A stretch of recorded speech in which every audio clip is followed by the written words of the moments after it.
Picture a world where the very ground beneath your feet holds secrets, where ancient races guard their territories with suspicion, and where a single misstep could shatter a peace that has lasted for generations. This is the world we are stepping into today, a world of towering forests and deep, echoing mountains, of magic woven into stone and light. And at the center of it all stands one person, an elven ambassador named Lyra, whose next steps will determine the fate of two entire civilizations. We'd love to know where you're joining us from for this epic tale, whether you're listening under the midday sun or the quiet of a starlit night. Let us know in the comments below. Tell us what time it is where you are and what brought you into this story of stone and leaf. Now, imagine the weight of that responsibility. Lyra strides into the immense, echoing cavern known as the Hollow Mountain, a place her people have feared and avoided for centuries. Every fiber of her elven being is attuned to the open sky and the living forest, yet here she is, descending into the heart of the stone, a place of shadows and deep, resonant silence. Her decision to attend this summit, it is more than just diplomatic duty. It is a direct and brazen challenge to her people's most deep-seated prejudices. For generations, elves have viewed the subterranean world of the dwarves with a profound distrust, seeing it as a grim, lifeless realm, while the dwarves have looked upon the elves as flighty and unreliable. Lyra is walking directly into the heart of that ancient division, and she carries with her not just the hopes of her people, but the very real possibility of preventing a catastrophic war. The peace between their kingdoms is fragile, a delicate thing that has lasted a mere 10 years. A decade is but a blink of an eye for these long-lived races, and that peace now hangs by the thinnest of threads. The tension has been stretched to its breaking point by a recent and terrifying event, the complete disappearance of a dwarven mining caravan deep within the mountain tunnels. To the dwarves, this is an unspeakable tragedy and a potential act of aggression. To the elves, it is a crisis that threatens to pin the blame on them, whether they are responsible or not. Lyra's goal is clear. She must navigate this labyrinth of suspicion and ancient hatred to uncover the truth, but the risk is intensely personal. Her reputation, her standing among her own people, and the trust she is trying to build with the dwarves are all on the line. She is gambling everything on the belief that understanding is stronger than fear, and that cooperation can triumph over centuries of isolation. This is the story of the Hollow Mountain Treaty, a moment when elves and dwarves were forced to look past their differences and consider sharing power beneath the stone. It's a journey into the dark, guided by a single, determined light. The first test of Lyra's mission came not in a grand hall or a council chamber, but at the threshold itself. Before her stood the stone gates of the Hollow Mountain, a colossal barrier of fused rock and gleaming mithril runes that seemed to absorb the very light from the air. They were not just a physical entrance, but a symbol of dwarven secrecy and strength. Standing before them was Dwarven Gate Warden Borin, a figure of immovable stone and worn leather, his bearded face as unreadable as the mountain itself. With a steady hand that belied the flutter in her heart, Lyra presented the formal proof of her purpose, the sealed scroll from the Elven High Council, its parchment delicate, its wax seal imprinted with the sigil of the Great Heart Tree. This single, formal action was a direct invocation of the ancient protocols that governed such rare encounters, and it immediately put the old agreements to the test. The consequence was as swift as it was deliberate. Warden Boren accepted the scroll with a grunt, his thick fingers handling the elven parchment with a deliberate, almost clinical care that felt like a performance in itself. He did not simply glance at the seal and wave her through. Instead, he embarked on a gruff, painstakingly by the book inspection. He held the scroll to the light of a nearby glowing crystal, scrutinizing the wax for any flaw. He ran a thumb over the intricate elven script, as if feeling for some hidden trick. Each passing moment was a grain of sand, falling in an hourglass of dwindling patience. Behind Lyra, she could feel the subtle shift in her elven retinue, a soft, almost inaudible sigh from her lieutenant, the faint rustle of silk as another shifted their weight from one foot to the other. A spark of impatience, born of a lifetime in a culture that valued graceful efficiency, began to glow within her companions. This was the critical juncture, the first true decision point of her embassy. Lyra felt the instinct to assert her authority rise within her, to remind this stern gatekeeper that she was an ambassador of a sovereign nation, not a petitioner to be subjected to such petty delays. A single sharp word, a flash of elven pride, would have been so easy, but she also saw the dozens of other dwarven guards standing at rigid attention along the gatehouse walls. Their eyes, sharp and unblinking, were fixed not on Boren, but on her and her retinue. They were watching for any flicker of emotion, any sign of the legendary elven haughtiness that their lore so often described. This was about more than a scroll. It was a probe of her character. In that suspended moment, Lyra made her choice. She chose diplomatic patience. She stood in serene silence, her hands folded before her, her expression one of calm understanding. She would honor the spirit of the treaty, which demanded mutual respect over the satisfaction of her own pride. The subtle relaxation of Boren's shoulders was the only sign that her choice had been noted. With a final, almost reluctant nod, he handed the scroll back to a junior guard and barked a guttural command. The response was a deep, grinding rumble that vibrated up through the soles of her boots as the immense stone gates began to swing inward. The sound was like the mountain itself clearing its throat. She led her people forward, crossing from the world of open air and sky into the vast, echoing cavern within. Then, with a final, thunderous boom that echoed like a verdict, the heavy gates ground shut behind them. The sound sealed off the outside world completely, plunging them into the muffled stillness of the mountain's embrace. In that moment, Lyra knew her fate was no longer her own. It was now inextricably linked to the dark, stone-laced passages that stretched out before her. The path from the gates led them deeper into the mountain's heart, into a chamber so vast its ceiling was lost in a darkness that even elven eyes could not penetrate. This was the Grand Gallery, and it was a testament to a scale of ambition Lyra had never imagined. Pillars wider than ancient oaks soared upward, their surfaces a breathtaking tapestry of carved stone. Dwarven runes, sharp and angular, marched in precise lines alongside flowing, organic patterns that seemed to mimic vines and leaves.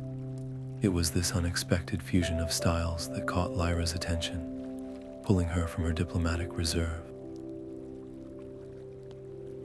She paused, her hand hovering just above the cool stone of a pillar. Closing her eyes, She let her senses extend beyond the physical, reaching for the subtle energies that lingered in places of great age and significance.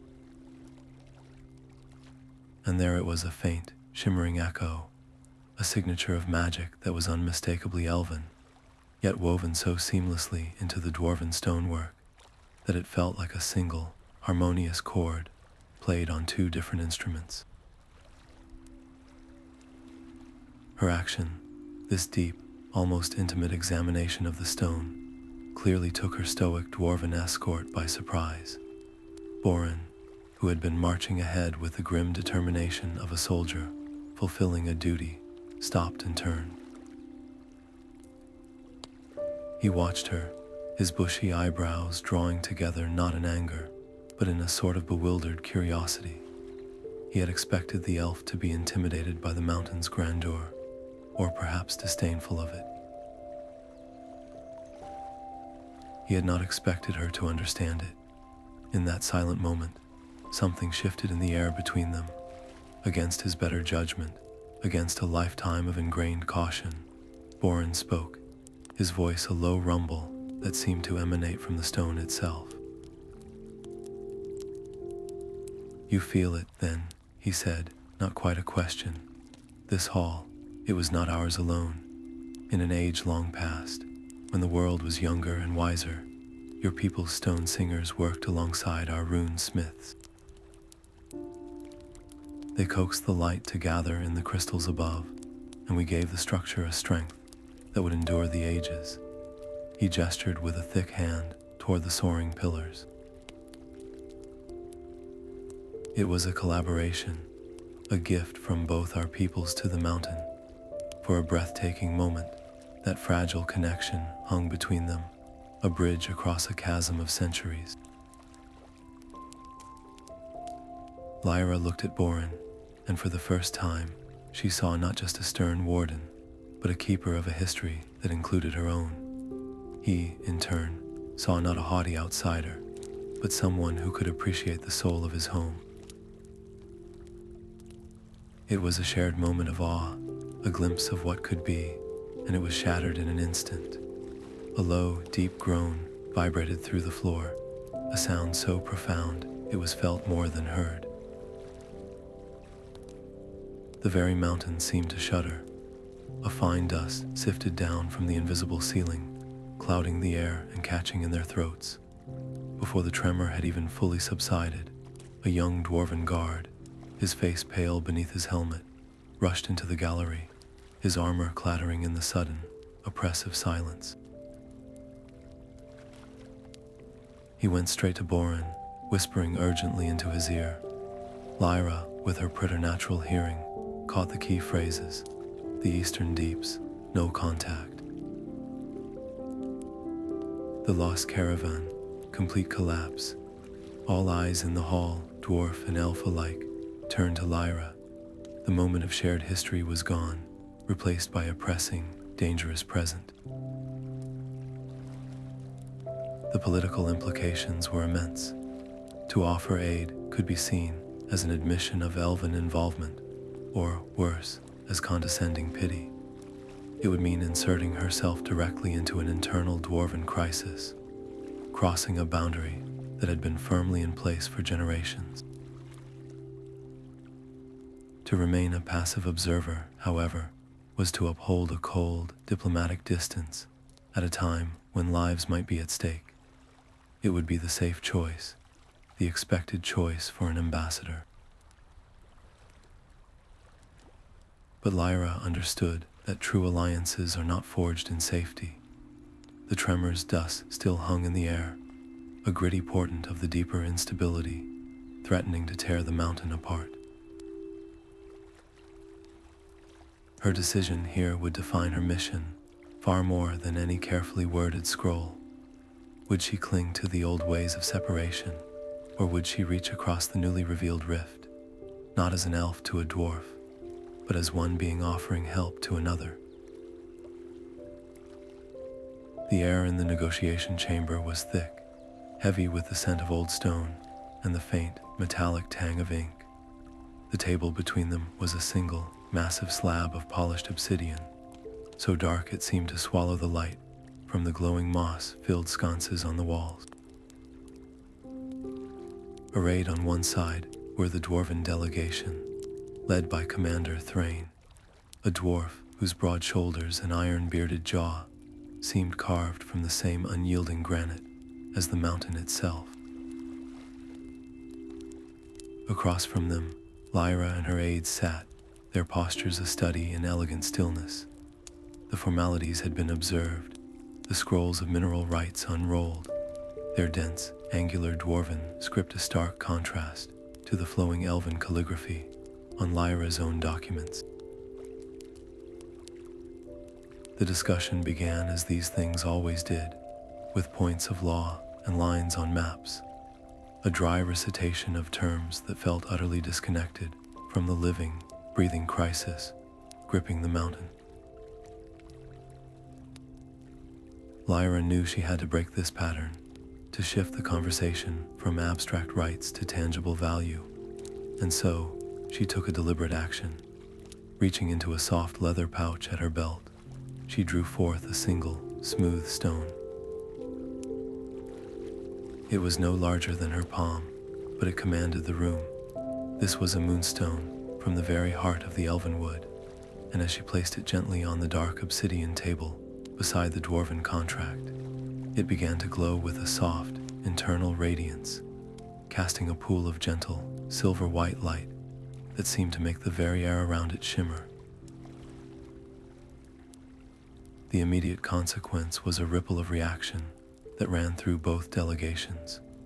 Her own elves leaned in slightly, their faces softening with a familiar pride at the sight of their homeland's treasure. The dwarves, however, reacted with a mixture of stunned silence and low, rumbling murmurs. Their eyes, accustomed to assessing the worth of gemstones by carat and clarity, were now fixed on an object whose value was not in its weight, but in its warmth. This was the catalyst for a heated, fundamental debate. Lyra began to explain, her voice calm but firm, that this was no mere bauble.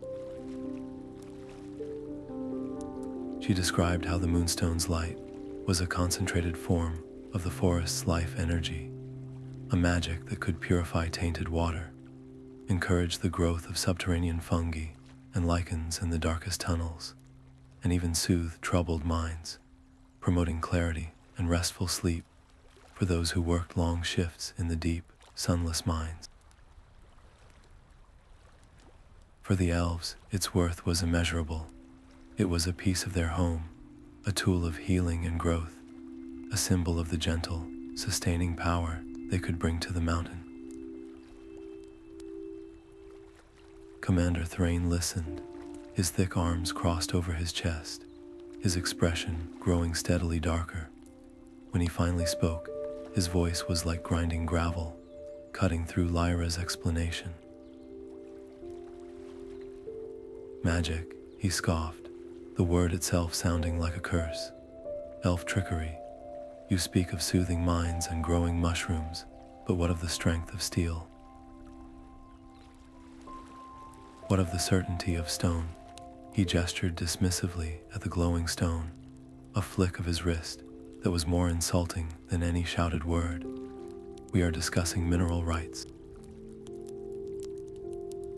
We trade in iron and mithril, in things that can be weighed, smelted, and forged, things that build walls and arm soldiers. You offer us a nightlight. His derisive term hung in the air, and Lyra could see the dwarves on his side of the table, nodding in grim agreement. To them, the practical, tangible world was the only real one. Magic was an unpredictable, ephemeral force, something that could not be trusted to hold up a tunnel roof or put food on the table.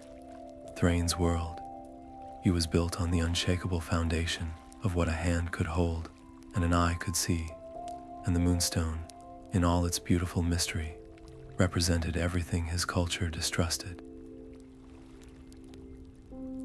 This left Lyra at a critical crossroads, a decision point that would define not just this negotiation, but the entire character of the fledgling alliance. One path was to retract the offer. She could politely retrieve the Moonstone, apologize for the misunderstanding, and retreat to the safer, more sterile ground of legalistic debate over ore percentages and trade routes. It would be the prudent choice, the one that avoided immediate conflict and saved face, but it would also be a surrender. It would validate Thrain's assertion that their two world-views were incompatible, that the elves had nothing of real, concrete value to offer the dwarves beyond what could be written on a scroll. The other path was far more dangerous. It required her to passionately defend the stone's value, not on her own terms, but by trying to bridge the chasm between their cultures. She had to make him see that stability was not just about physical strength, but also about the health and well-being of the people who lived within the stone. She had to argue that a miner who could sleep soundly, free from the creeping dread of the deep dark, would mine more ore, that a clean, reliable source of water in the lower levels was as vital as any vein of metal. This decision escalated the stakes of the entire encounter, from a simple disagreement over terms into a profound clash of fundamental philosophies. It was no longer just about who could mine where. It was a battle over what constituted true value, a debate between the tangible and the intangible, between the forge's fire and the forest's glow. Commander Thrain's dismissive gesture remained, suspended in the memory of the room, a direct challenge that now demanded a response, not just from an ambassador, but from an entire way of life. The tension in the Obsidian chamber did not dissipate. It solidified, becoming as hard and cold as the table between them. Lyra understood that the debate over the Moonstone had revealed a fundamental impasse. Commander Thrain saw the world in terms of solid, measurable assets, and her offering of intangible magic had only deepened his suspicion.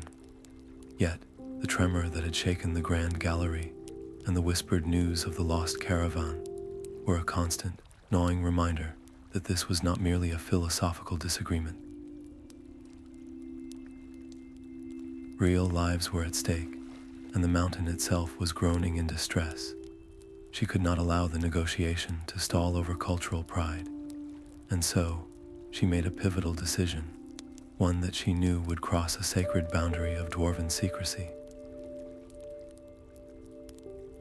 Leaning forward, her voice low but unwavering, she made her request. "Commander Thrain," she began, her gaze steady on his. "The missing Caravan and the stability of these depths are now a concern for us all. To offer any meaningful assistance, to even understand the nature of this threat, we require a map of the deep mines where the Caravan vanished." The consequence was instantaneous and volcanic. Thrain's face, already set in stern lines, flushed a dark red beneath his iron-gray beard. He did not simply refuse. He erupted from his seat, the heavy stone chair scraping harshly against the floor. "A map," he roared, the sound echoing off the chamber walls. "You dare, you walk into our mountain, speak of pretty lights and soothing magic, and then have the gall to demand we hand over the very lifeblood of our security, the layouts of our deepest, most protected mines." He leaned across the table, his fists planted on the obsidian surface, his eyes blazing with a mixture of fury and something that looked like vindication. "I see your game now, Ambassador. This tragedy, this collapse, it is a convenient opportunity for you, is it not? You use the suffering of my people as a lever to pry into places no elf has ever been permitted to see. You seek not to help, but to exploit. This is not diplomacy, it is espionage disguised as compassion.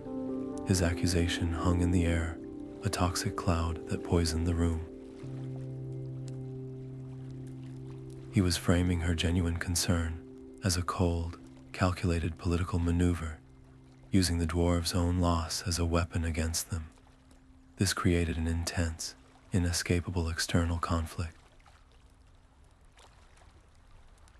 Thrain had drawn a line in the stone, and he stood squarely on the other side of it, his entire military command backing his position.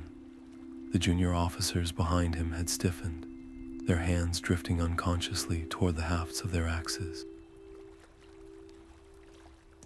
Lyra's own retinue was frozen, their elegant postures rigid with alarm. The path of direct negotiation with the military command was now completely blocked.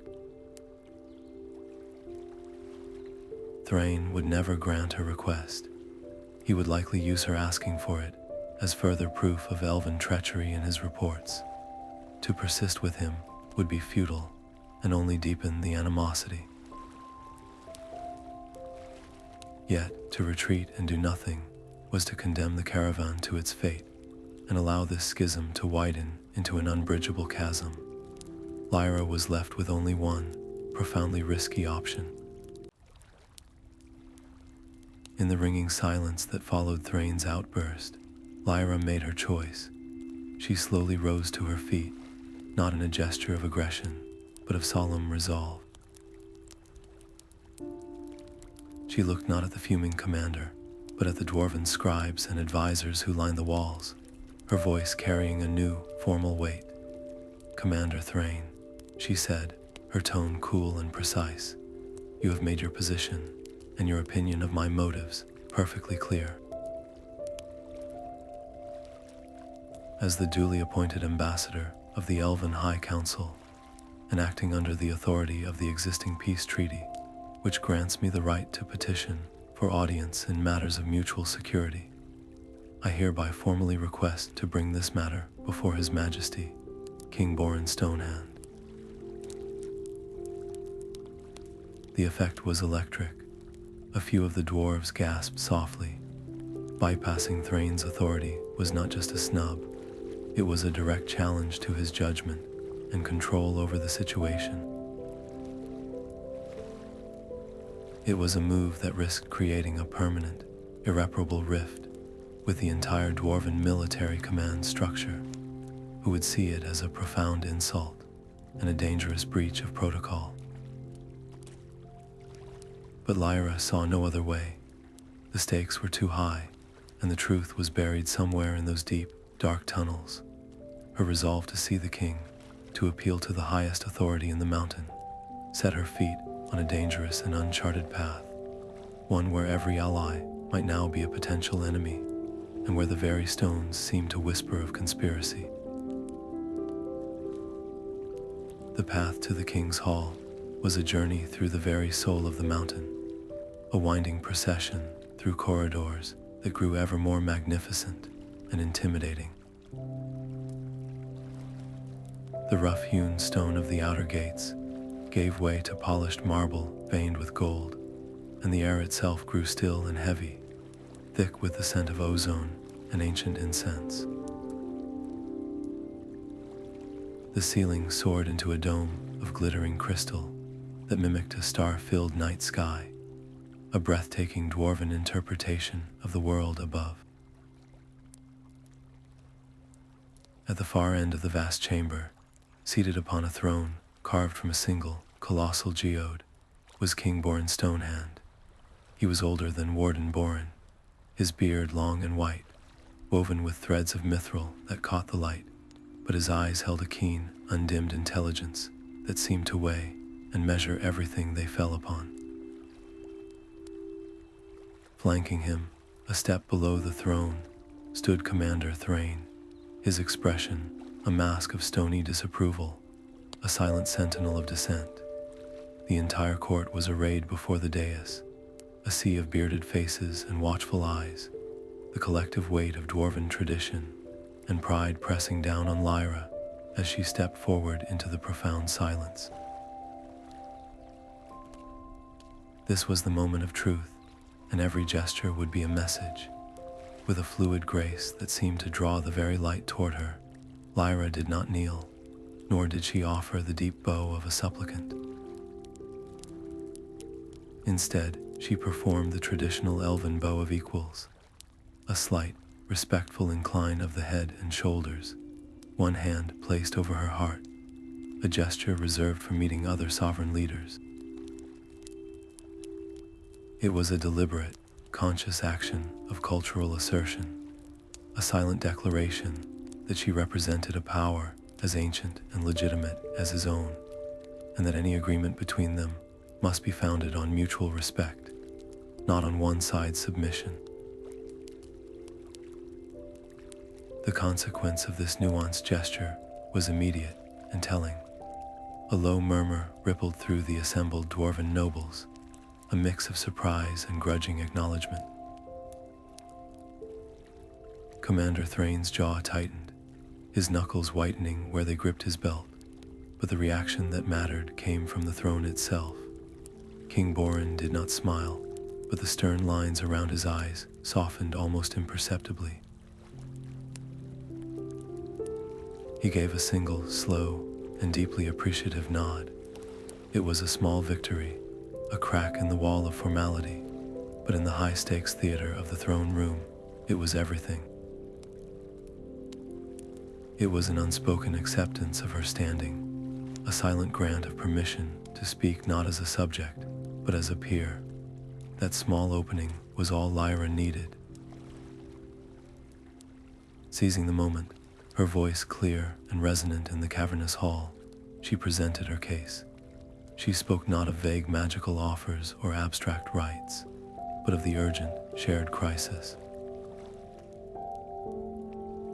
She described the lost caravan, the unexplained tremors, and the unsettling discovery of ancient, collaborative magic in the Grand Gallery, evidence that their peoples had once worked together to create greatness. She argued that the threat was not solely dwarven, but a danger to the mountain's very stability, a stability upon which the fragile peace, and by extension, the security of the elven wood itself, now depended. Her proposal was simple, bold, and unprecedented, a joint investigation, combining dwarven knowledge of the deep tunnels with elven skills in tracking and sensing the subtle flows of magic. This direct appeal created the central conflict of the audience. No sooner had the last word left her lips than Commander Thrain took a heavy step forward, his voice a thunderous counterpoint to her measured tones. "Your Majesty," he boomed, his words dripping with scorn for the proposal. "This is a folly wrapped in a pretty elven lie, a joint investigation. It would be the gravest security breach in our history. To allow elves to wander our deepest, most sensitive mine shafts, to map our defenses, to learn the secret paths that have protected us for millennia. It would be to lay our vulnerabilities bare before a race we have, for good reason, kept at a distance for generations. We cannot trust their magic. We cannot trust them. This is an internal dwarven matter, and it must be handled by dwarven hands. To do otherwise is to invite a knife to our throat, politely offered by the very hand that holds it." His argument was powerful because it was rooted in a primal, understandable fear, the fear of exposing your weaknesses to a potential adversary. He framed Lyra's offer of help as the ultimate strategic risk, a Trojan horse that would lead to their downfall. Lyra stood at the precipice of her most critical decision yet. Thrain's logic, from a purely military standpoint, was sound. To counter it, she could not simply reiterate her good intentions. She had to offer something so concrete, so self-evidently valuable, that it would outweigh the perceived risk. She had to tie her people's fate directly to the dwarves' success, making their peril shared and undeniable. And so, she made the ultimate gamble. She turned fully to face King Borin, her gaze unwavering. "Your Majesty," she said, her voice gaining a new, steely resolve. "Commander Thrain speaks of trust, and he is right to be cautious. But trust is not given, it is earned through shared action. My people do not offer empty words. To prove our commitment to this joint endeavor, and to ensure its success, I hereby pledge the service of our finest scouts, the Shadow Walkers of the Elven Wood. They will lead the way into the depths, and they will not go with steel alone. They will use our most guarded magic, the ability to read the whispers of the stone, to sense collapses before they happen, to find paths where none seem to exist. We will place our most skilled trackers, our most sensitive mages, at the forefront of this search. Their safety will be our responsibility, and their success, or their failure, will be a reflection on my people and on this alliance." This was a monumental escalation. She was not just offering assistance. She was offering to put elite elven lives directly into the gravest danger the mountain had to offer. If the dwarves failed, if there was treachery, if the mountain itself claimed them, the elves would share in the tragedy. It was a pledge that raised the stakes from a diplomatic disagreement to a matter of shared blood and shared loss. The fate of her scouts was now inextricably linked to the fate of the lost dwarves. In the heavy silence that followed her pledge, all eyes turned to King Borin Stonehand. The old king leaned back on his geode throne, his gnarled fingers steepled beneath his chin. He looked from Lyra's determined face to Thrain's rigid, disapproving one, his own expression unreadable. His thoughtful silence was a physical weight in the hall, a promise that the verdict he was about to render would not merely decide the fate of a few miners, but would change the very destiny of both their peoples and the mountain they called home. King Borin's decision echoed through the silent throne room, a single word that carried the weight of ages. "Granted," he said, his voice a low rumble of finality. The joint scouting party was now a reality. In that moment, Lyra knew that symbolic gestures and eloquent speeches were over. What mattered now was action, and the quality of the people she chose to represent her entire people in the treacherous dark. Without hesitation, she turned to the small cluster of her retinue and called forward a figure who had stood so still, he seemed almost a part of the chamber's shadows. "Kalin," she said, her voice firm. This was not a random selection. Kalin was her most trusted ranger, a shadow walker whose name was spoken with reverence among the elves. He moved with a fluid silence that belied his strength, and his eyes, the color of a forest twilight, held a calm, unnerving perceptiveness. By choosing him, Lyra was sending a clear, unequivocal message to the entire dwarven court. She was committing her very best. This was no token gesture. It was a demonstration of serious, tangible commitment, putting a cherished life on the line to prove the sincerity of her words. The consequence of this choice unfolded with a grim inevitability. King Borin, in a reciprocal gesture of grave import, gestured to his own ranks. From the line of armored warriors stepped a dwarf who was in every way Kalin's opposite. Where Kalin was lean and silent, Rurik was broad and solid, his presence announced by the soft clink of his mail and the heavy, confident tread of his boots. His red beard was braided with iron rings, and his eyes, sharp and blue, missed no detail, though they saw the world in terms of stone, leverage, and tangible threat. He was the king's best tracker, a master of reading the stories written in disturbed dust and scuffed stone, and so, with a few terse words from their leaders, a temporary and profoundly uneasy alliance was forged between the elf and the dwarf. There were no handshakes, no words of camaraderie.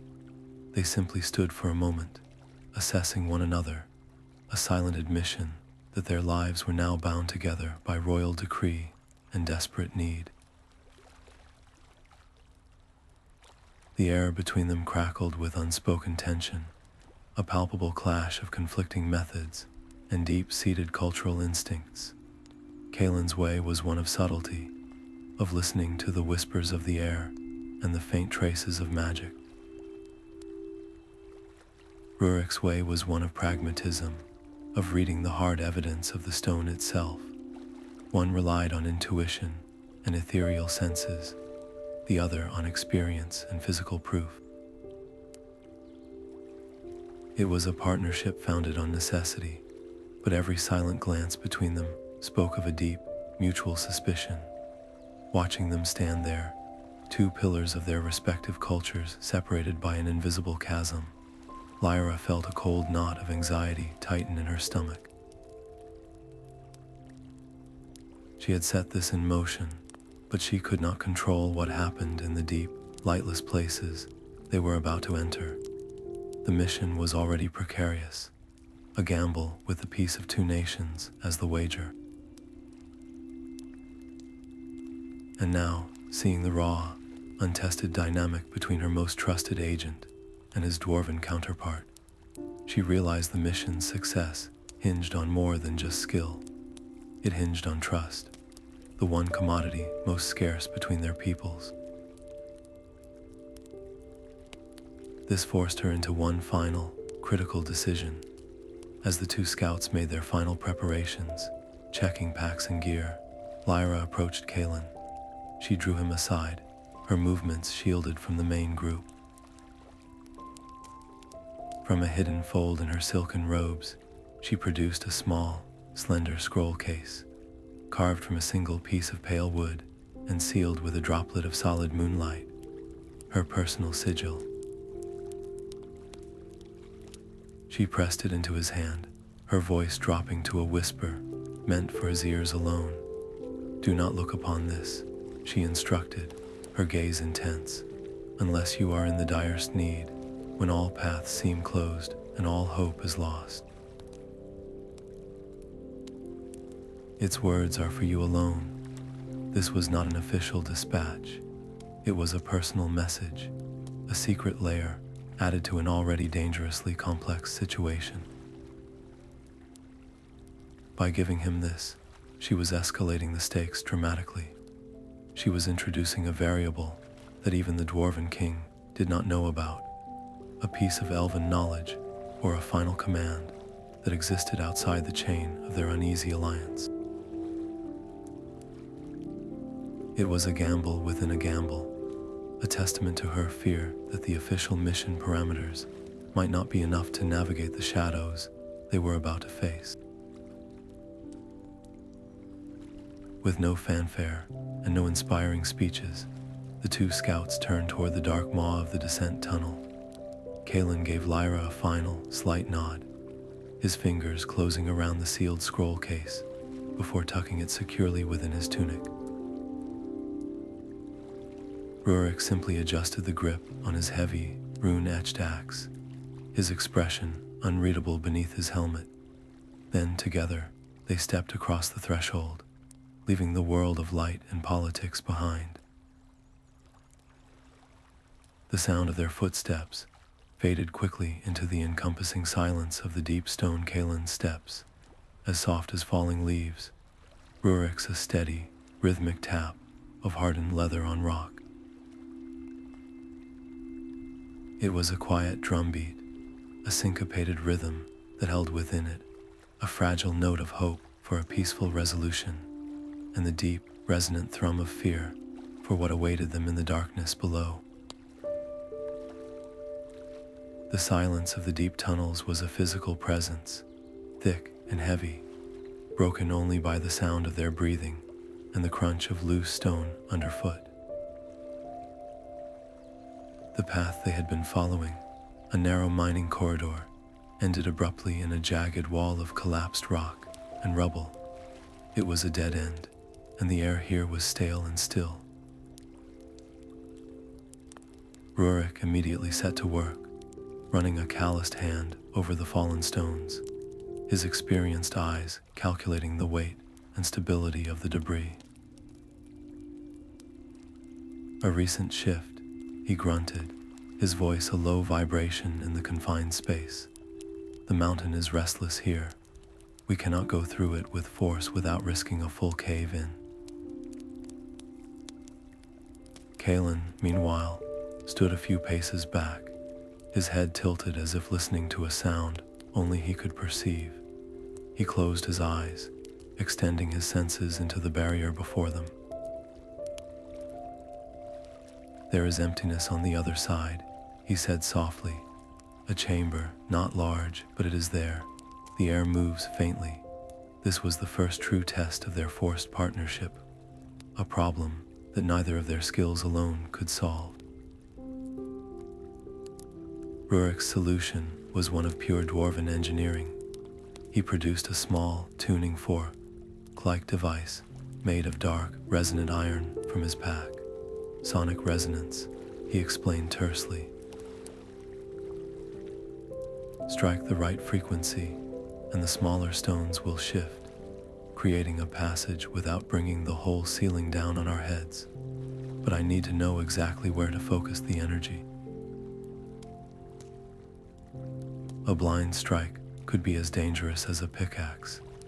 Kalin understood immediately. This was where his abilities became essential. He raised his hands, palms facing the rubble, and a soft, silver-white light began to emanate from his fingertips. It was not a blinding glare, but a gentle, probing illumination, a form of elven light magic designed to reveal structure and weakness, to flow into cracks and expose hollow spaces. As the light washed over the rockfall, it revealed a network of fine fractures in a specific section where the stones were more loosely piled. "There," Kalin directed, his voice calm. "The energy flows around that cluster. It is the weakest point." Rurik, setting aside his deep-seated suspicion for pure practicality, nodded. He struck the tuning fork against his armored vambrace, producing a low, humming note that made the very air vibrate. He pressed the device against the spot Kalin had indicated. The hum deepened, becoming a tangible force. For a long moment, nothing happened, and then, with a soft, grinding sigh, the pile of rocks shifted, not collapsing, but neatly rearranging themselves, tumbling aside to reveal a narrow, dark opening just large enough for a person to squeeze through. The consequence of their combined action was a revelation that left them both momentarily speechless. As the dust settled, the darkness beyond the new opening was not absolute. A faint, eerie glow emanated from within, casting shifting, blue-green shadows on the tunnel walls. They squeezed through the passage one at a time, emerging into a cavern that defied all logic of the deep mountain. It was a hidden grotto, a vast space whose ceiling was lost in a gloom, punctuated by the soft, pulsating light of thousands upon thousands of bioluminescent fungi. Great shelves of mushrooms, some as tall as Rurik, others delicate and lace-like, covered every surface, from the floor to the towering pillars of natural rock. The air was moist and carried a strange, sweet, and slightly metallic scent, but the most unsettling thing was the light itself. It wasn't a constant glow. It pulsed in a slow, rhythmic pattern, almost like a heartbeat. And as Kalin took a hesitant step forward, the fungi nearest to him reacted. Their light intensified, brightening from a soft blue to a vivid, almost electric green, and the pulse quickened, as if in recognition or alarm. The entire grotto seemed to be watching them, a living, breathing entity that was acutely aware of the elf's presence. Rurik remained at the entrance, his hand resting on the haft of his axe, his face a mask of deep distrust. "This is wrong," he stated, his voice a low growl that echoed his people's fundamental world-view. "This deep, there is no light, there is no life like this. Stone, metal, crystal, these belong. This is an abomination. It is an unnatural growth, a sickness in the mountain's flesh."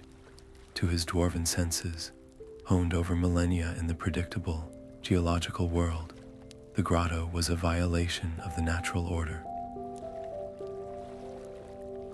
It was magic of a kind he did not understand, and therefore, it was a threat. He saw the way it reacted to Kalin, and his mind immediately went to a place of suspicion. "It knows you," he accused, his eyes narrowing. "Is this elven work? Some spell left over from your people's ancient meddling? This feels like your magic." The fragile cooperation they had forged to clear the tunnel was evaporating, replaced by the old, familiar divide. The grotto was no longer just a strange discovery. It had become a point of conflict, a physical manifestation of the cultural chasm between them. Kalin, however, was captivated. He felt no malice from the pulsing light, only a profound and ancient life force. He recognized the magic woven through this place, not as a spell of control or domination, but as one of cultivation and symbiosis, a very old and potent form of elven nature magic. But it was a strain he had never encountered, one that had adapted and evolved in perfect, terrifying isolation deep within the stone. He knew that understanding this place could be the key to understanding the mountain's recent instability. It was a variable no one had accounted for. He had to bring back proof. "It is not a sickness, Rurik," Kalin countered, his voice calm but firm, though he kept his eyes on the glowing fungi. "It is an ecosystem, a miracle, but we must know what it is. I need a sample." He began to move toward a particularly large, trumpet-shaped fungus that glowed with a steady golden light. Rurik's reaction was immediate and fierce. "No," he barked, taking a step forward, his boots crunching on the strange, soft floor. "You will not touch it. You do not know what it will do. You could trigger a spore release, a poison, another collapse. This is not your forest to study, elf. This is the deep stone, and you will respect its dangers." His warning was rooted in a lifetime of caution, in the dwarven principle of leaving well enough alone, especially when that well enough was a pulsating, magical fungus that reacted to your presence. He saw Kalin's curiosity as a reckless, typically elven disregard for practical consequences. This left Kalin at a critical decision point. He could heed Rurik's warning, a sensible choice that would preserve the fragile piece of their mission and avoid an unknown risk. They could note the grotto's location and move on, leaving the mystery for another time. But another part of him, the scholar and the ranger, knew that this was the clue they had been searching for. This grotto, so clearly tied to ancient elven magic, yet thriving in the deepest dwarven territory, was at the heart of the mountain's strange behavior.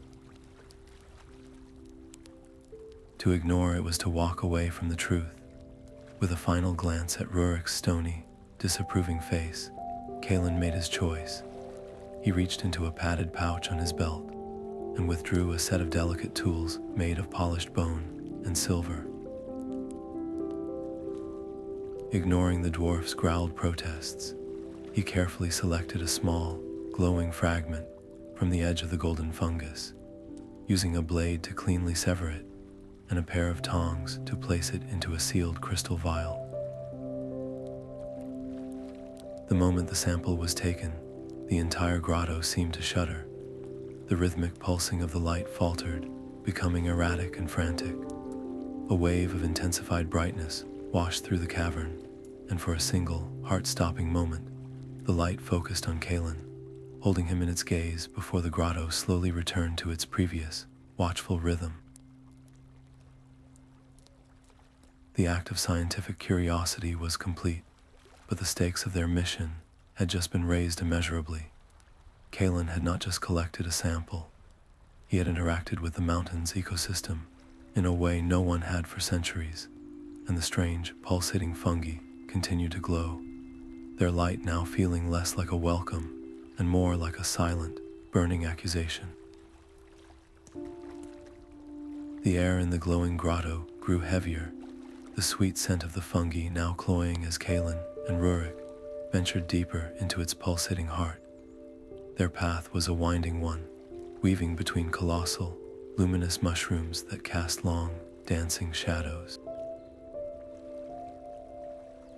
The tension between them had not lessened. Rurik's distrust of the unnatural growth was a palpable force, his knuckles white on the haft of his axe, his eyes constantly scanning for threats born of stone, not of light. Kalin moved with a ranger's caution, his senses extended, trying to decipher the silent language of the grotto's rhythmic glow. It was Rurik who triggered it. His heavy boot, placed with a soldier's confident step, came down on a section of the floor that was not soft earth, but a perfectly fitted, seamless flagstone, camouflaged by a thin layer of phosphorescent moss.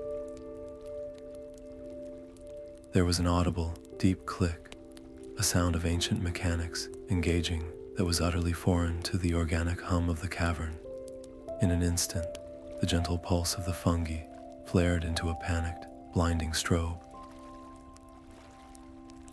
From the shadows behind a towering shelf of blue glowing fungus, a shape detached itself from the wall. It was not a creature of flesh and bone, but a construct of dark, non-reflective stone, roughly humanoid but bulkier. Its form, etched with runes so old they predated the division of their two peoples.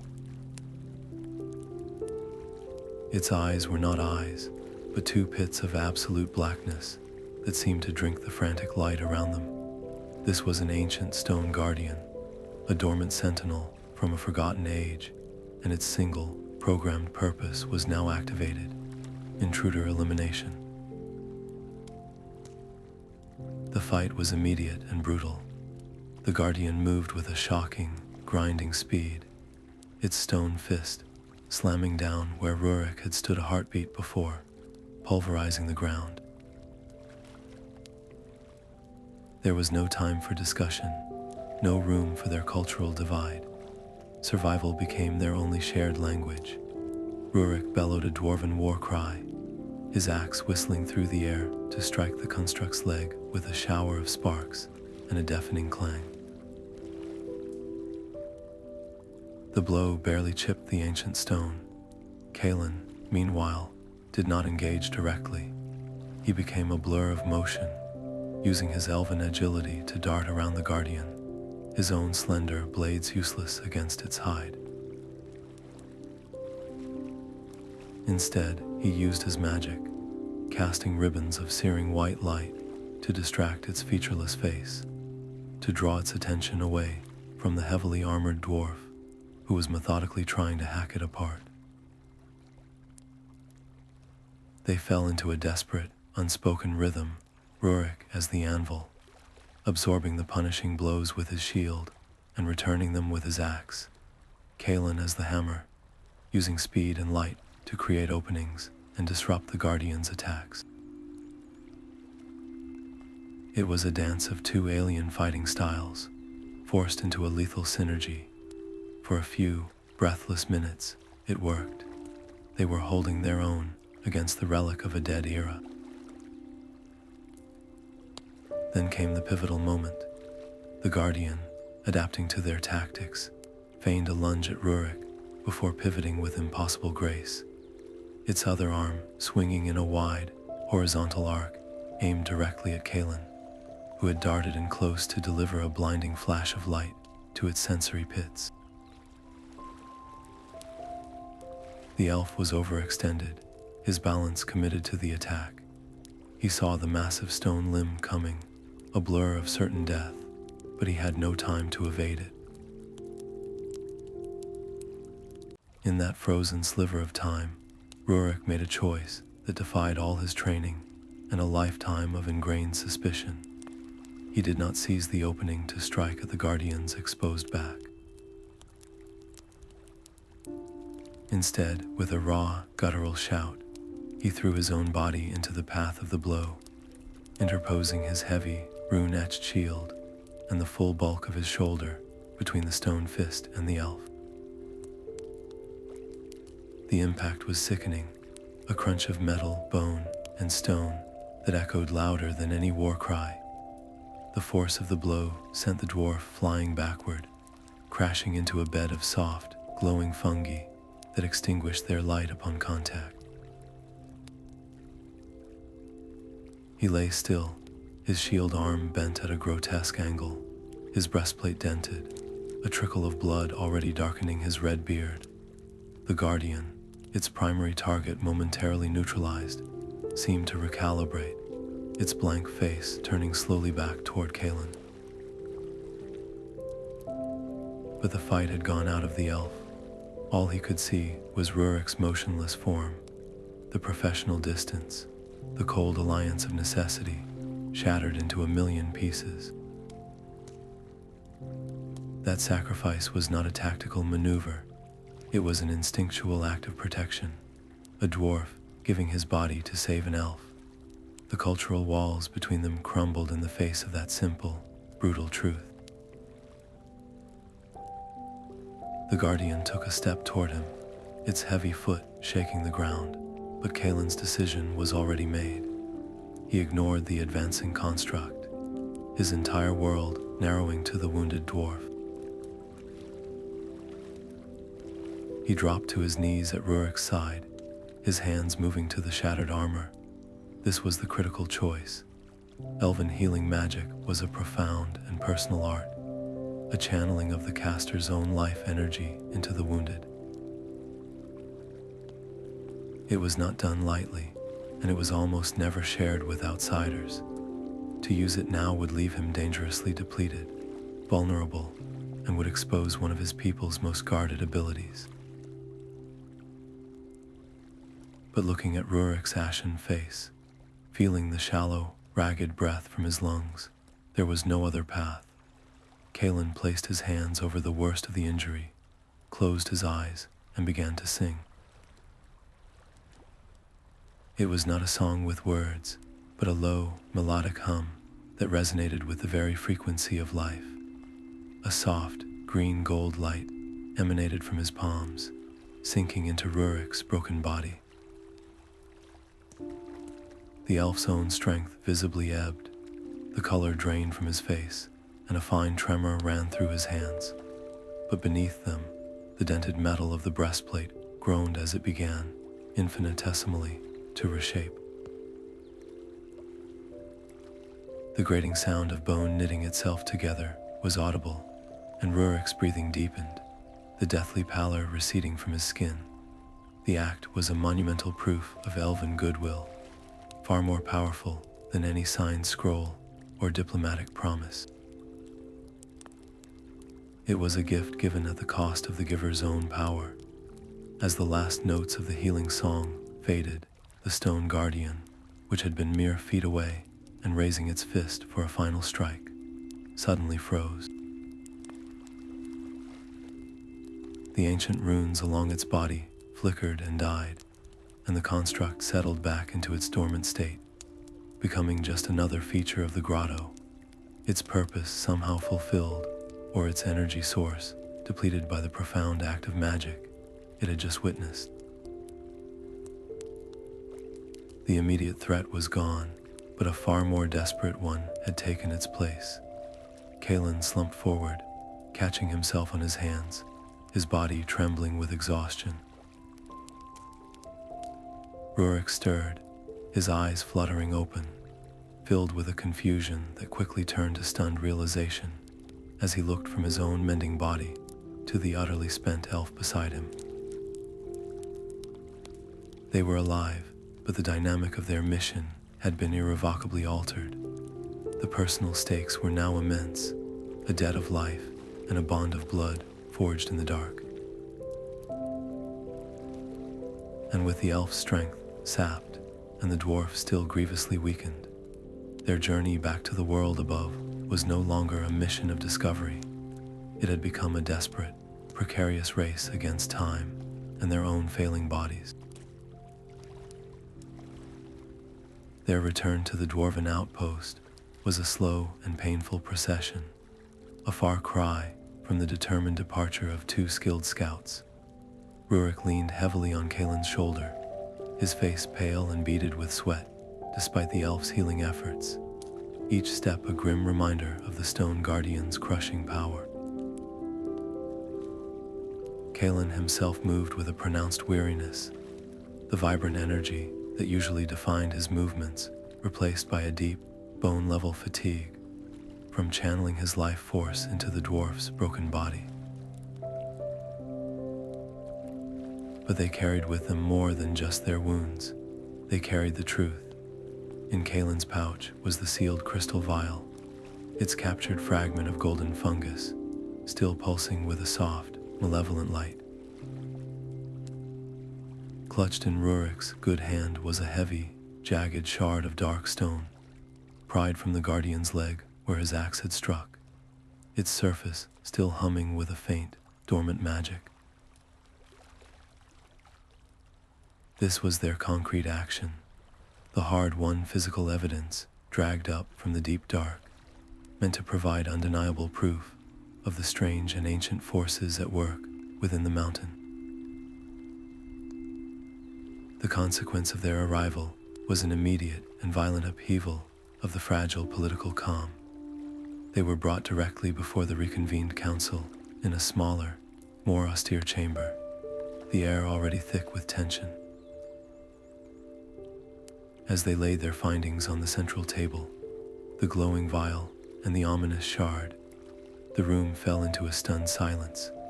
Lyra's heart leapt with a fragile hope, seeing her trusted ranger alive and the tangible results of her gamble.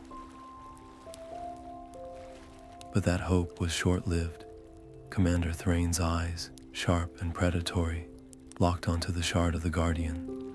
He listened with a face of growing storm clouds as Rurik, his voice rough with pain, described the construct's activation and their desperate fight.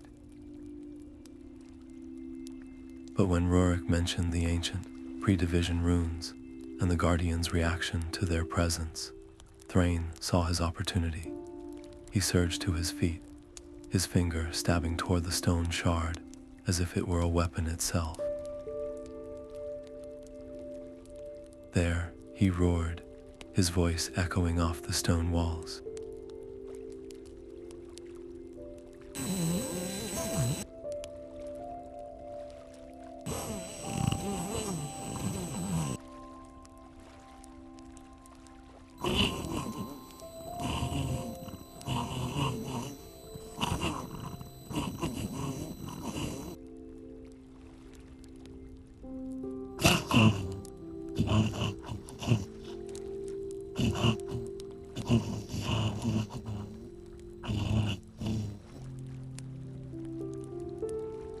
This was not a discovery.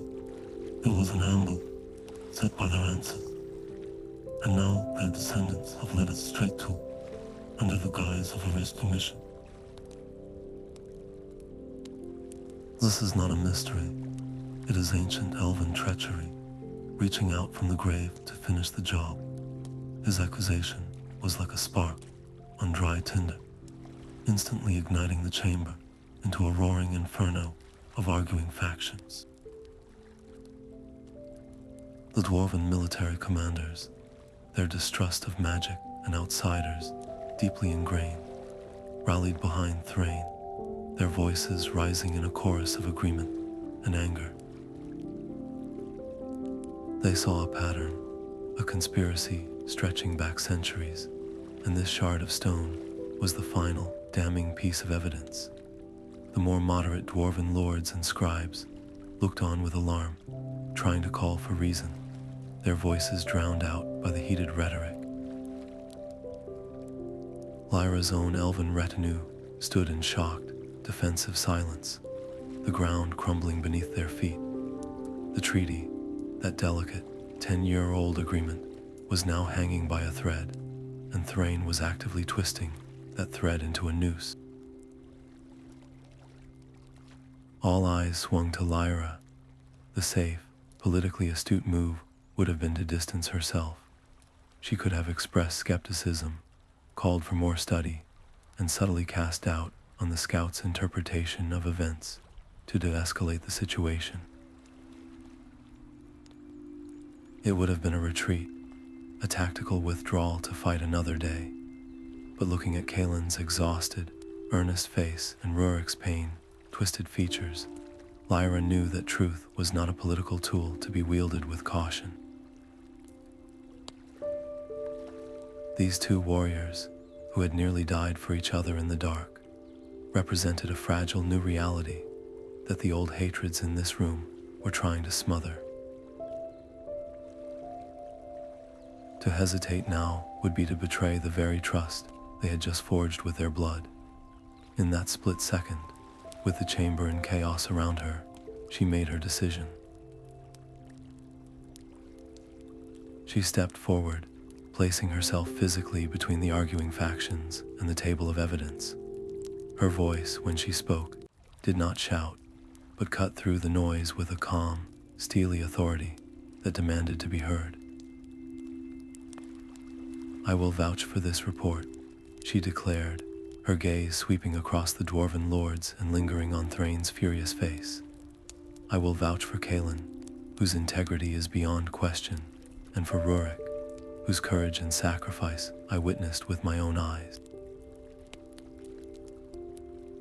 They speak the truth. What they found was not a weapon of elven design, but a relic of a shared past, a guardian from an age when our peoples worked as one. Its activation was a tragedy, not a trap. The true enemy here is not each other, but the fear that twists history into a weapon. I stake my credibility, my standing, and the entire weight of my ambassadorship on their word." By saying this, she did more than just defend her scout. She tied her own fate, and by extension, the fate of the elven diplomatic mission, completely to the bond formed between an elf and a dwarf in a glowing cavern. She was betting everything on the idea that the trust forged in combat was more real than the suspicion festering in this council chamber. Her unequivocal support was a line drawn in the stone, and the room erupted anew, not with unified anger, but with two clearly defined, opposing forces, one shouting for war and the other, now led by Lyra, fighting desperately for a future the mountain had not seen in millennia. The council chamber finally emptied, leaving behind only the echo of shouted accusations and the bitter scent of distrust. Lyra stood for a long moment in the sudden silence, her gaze fixed on the two pieces of evidence that had nearly shattered the treaty. The jagged shard of the Guardian was a cold, inert piece of history, but the fungal sample in its crystal vial was something else entirely. It pulsed with a soft, rhythmic light, a living, breathing mystery from the deep. While Commander Thrain and his loyalists saw the stone shard as proof of ancient elven malice, Lyra's instincts screamed that the true key to the mountain's sickness lay not in the dead rock, but in that strange, glowing organism. It was a piece of the mountain's living body, and it was trying to tell them something. With a quiet command, she gathered her most trusted mages, Eliana, a master of botanical magics, and Phalon, whose specialty was the resonance of living energies. They retreated to the secluded chambers allotted to the elven delegation, a space filled with the familiar scents of dried herbs and polished wood, a fragile piece of the elven wood transplanted into the heart of the stone. There, under the soft glow of their own light orbs, they began the painstaking work of analysis. This was not a public action, not a diplomatic maneuver, but a private, desperate search for a truth that everyone else seemed too angry to see. For hours, the two mages worked, their movements a study in focused grace. Eliana used delicate silver tools to probe the fungal fragment, whispering incantations that made its internal structures visible as a shimmering web of light. Phalon, meanwhile, surrounded the vial with a series of tuned crystal lenses, humming notes that resonated with the sample's inherent magical signature. Lyra watched, her own heart a muted drumbeat of anxiety, her mind replaying the chaos in the council chamber. The initial findings were perplexing.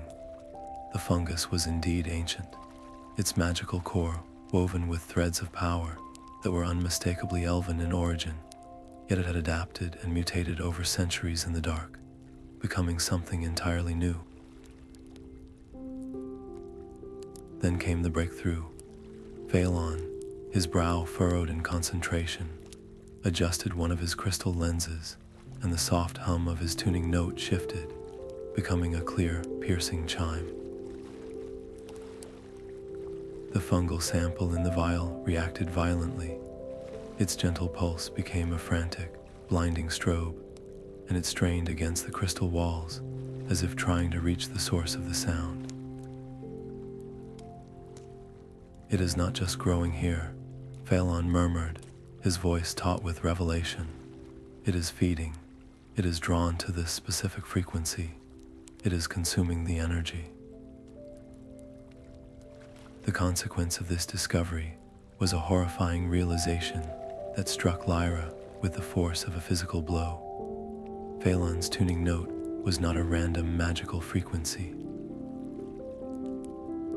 It was a precise resonance, a unique harmonic signature that Lyra had only ever encountered in one place: the Starfall scepter, a legendary elven artifact of immense power that had been lost centuries ago during a great war. It was not merely a lost relic, it was a piece of their history, a treasure of the elven wood believed to have been destroyed or hidden so completely that its song had faded from the world. But the fungus's ravenous reaction was undeniable proof. The scepter was not lost. It was here, in the hollow mountain, and someone was actively using it, broadcasting its unique, potent resonance into the stone. The tremors, the instability, the way the mountain itself seemed to be groaning in distress. It wasn't a natural geological event. It was a deliberate act of sabotage. The fungal grottos were not the cause of the problem. They were a symptom, a canary in the coal mine.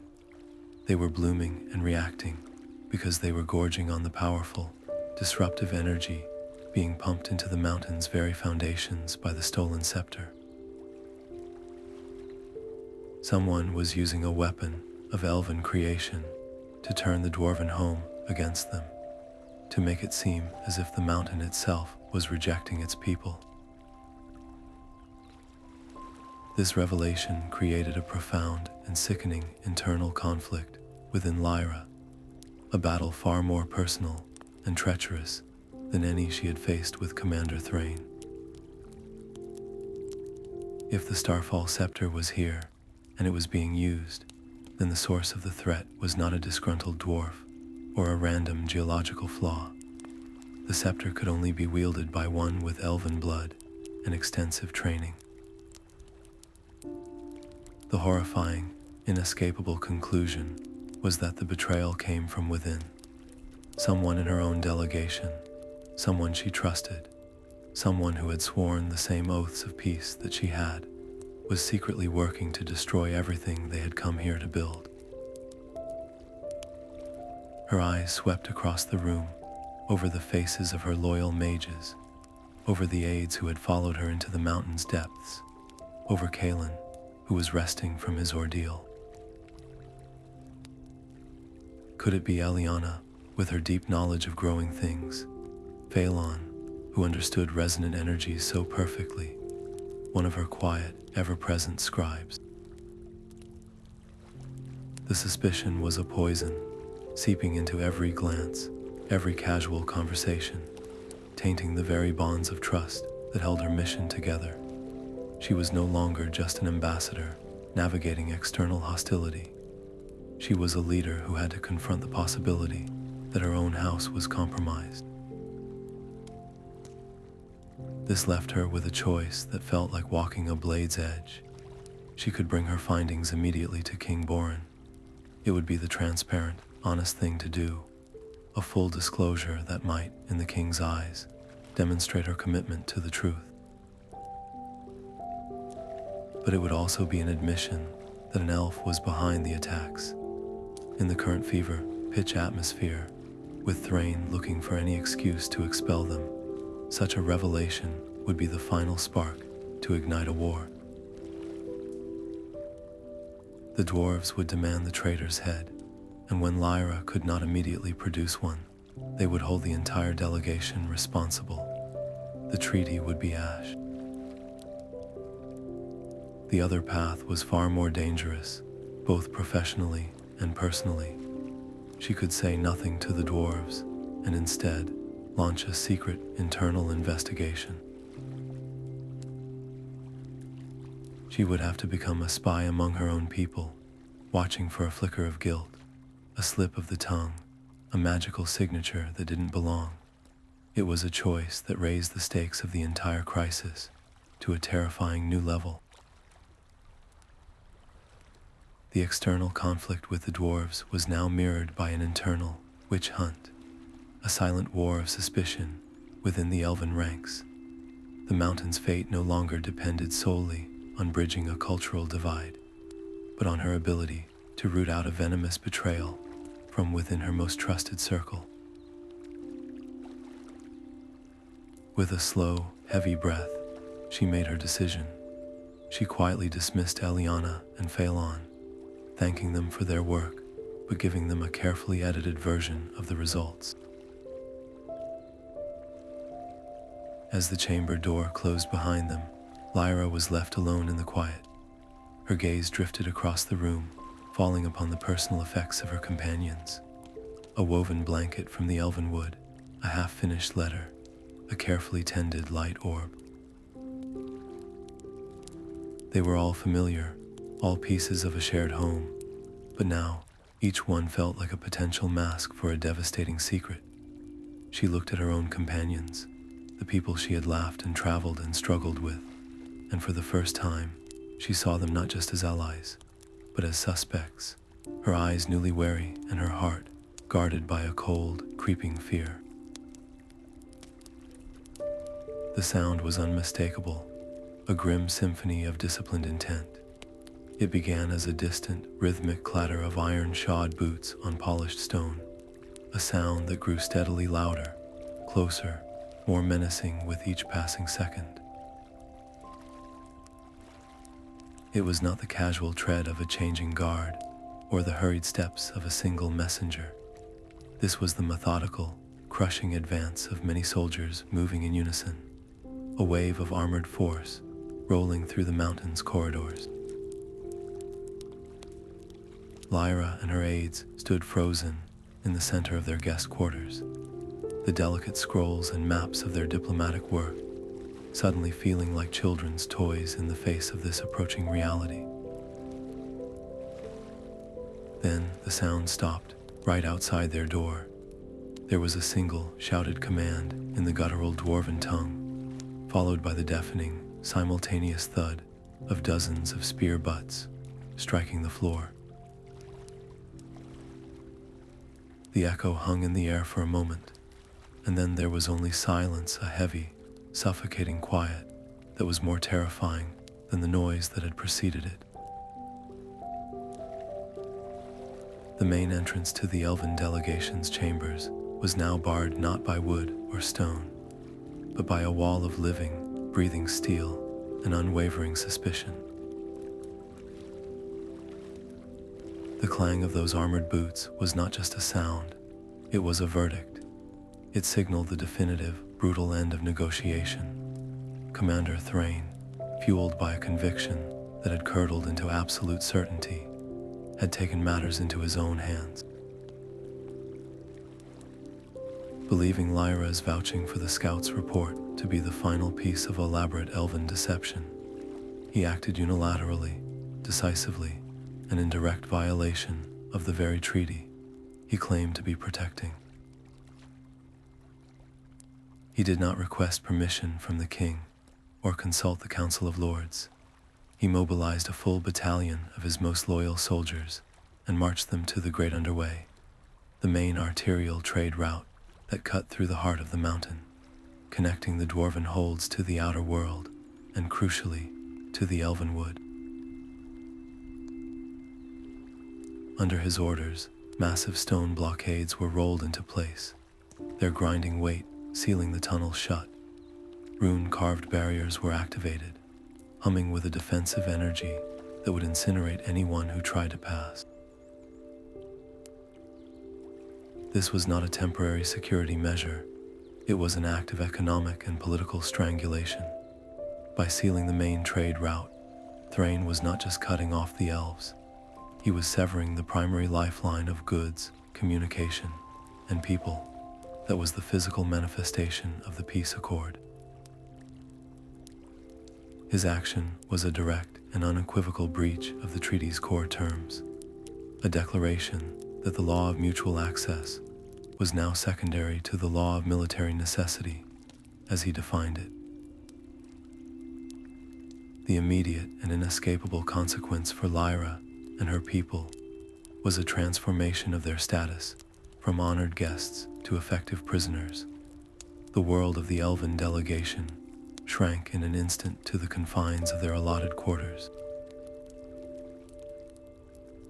The beautifully carved stone chambers, once a symbol of dwarven hospitality, now felt like a gilded cage.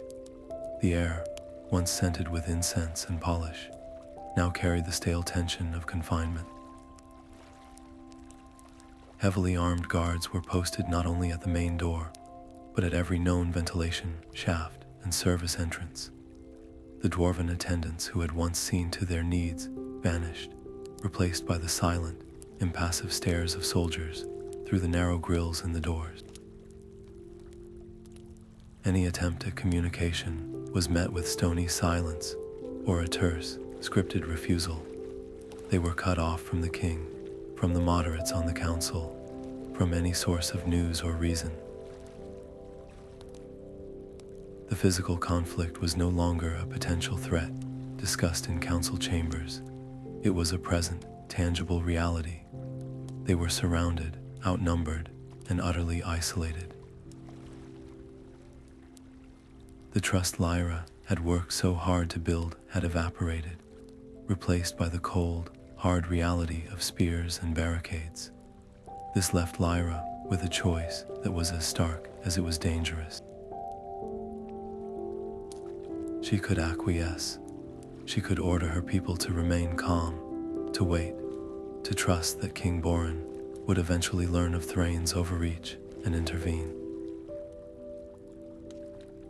It was the safe choice, the one that avoided immediate bloodshed, but it was also a choice laden with terrible risk. How long would that take? Hours?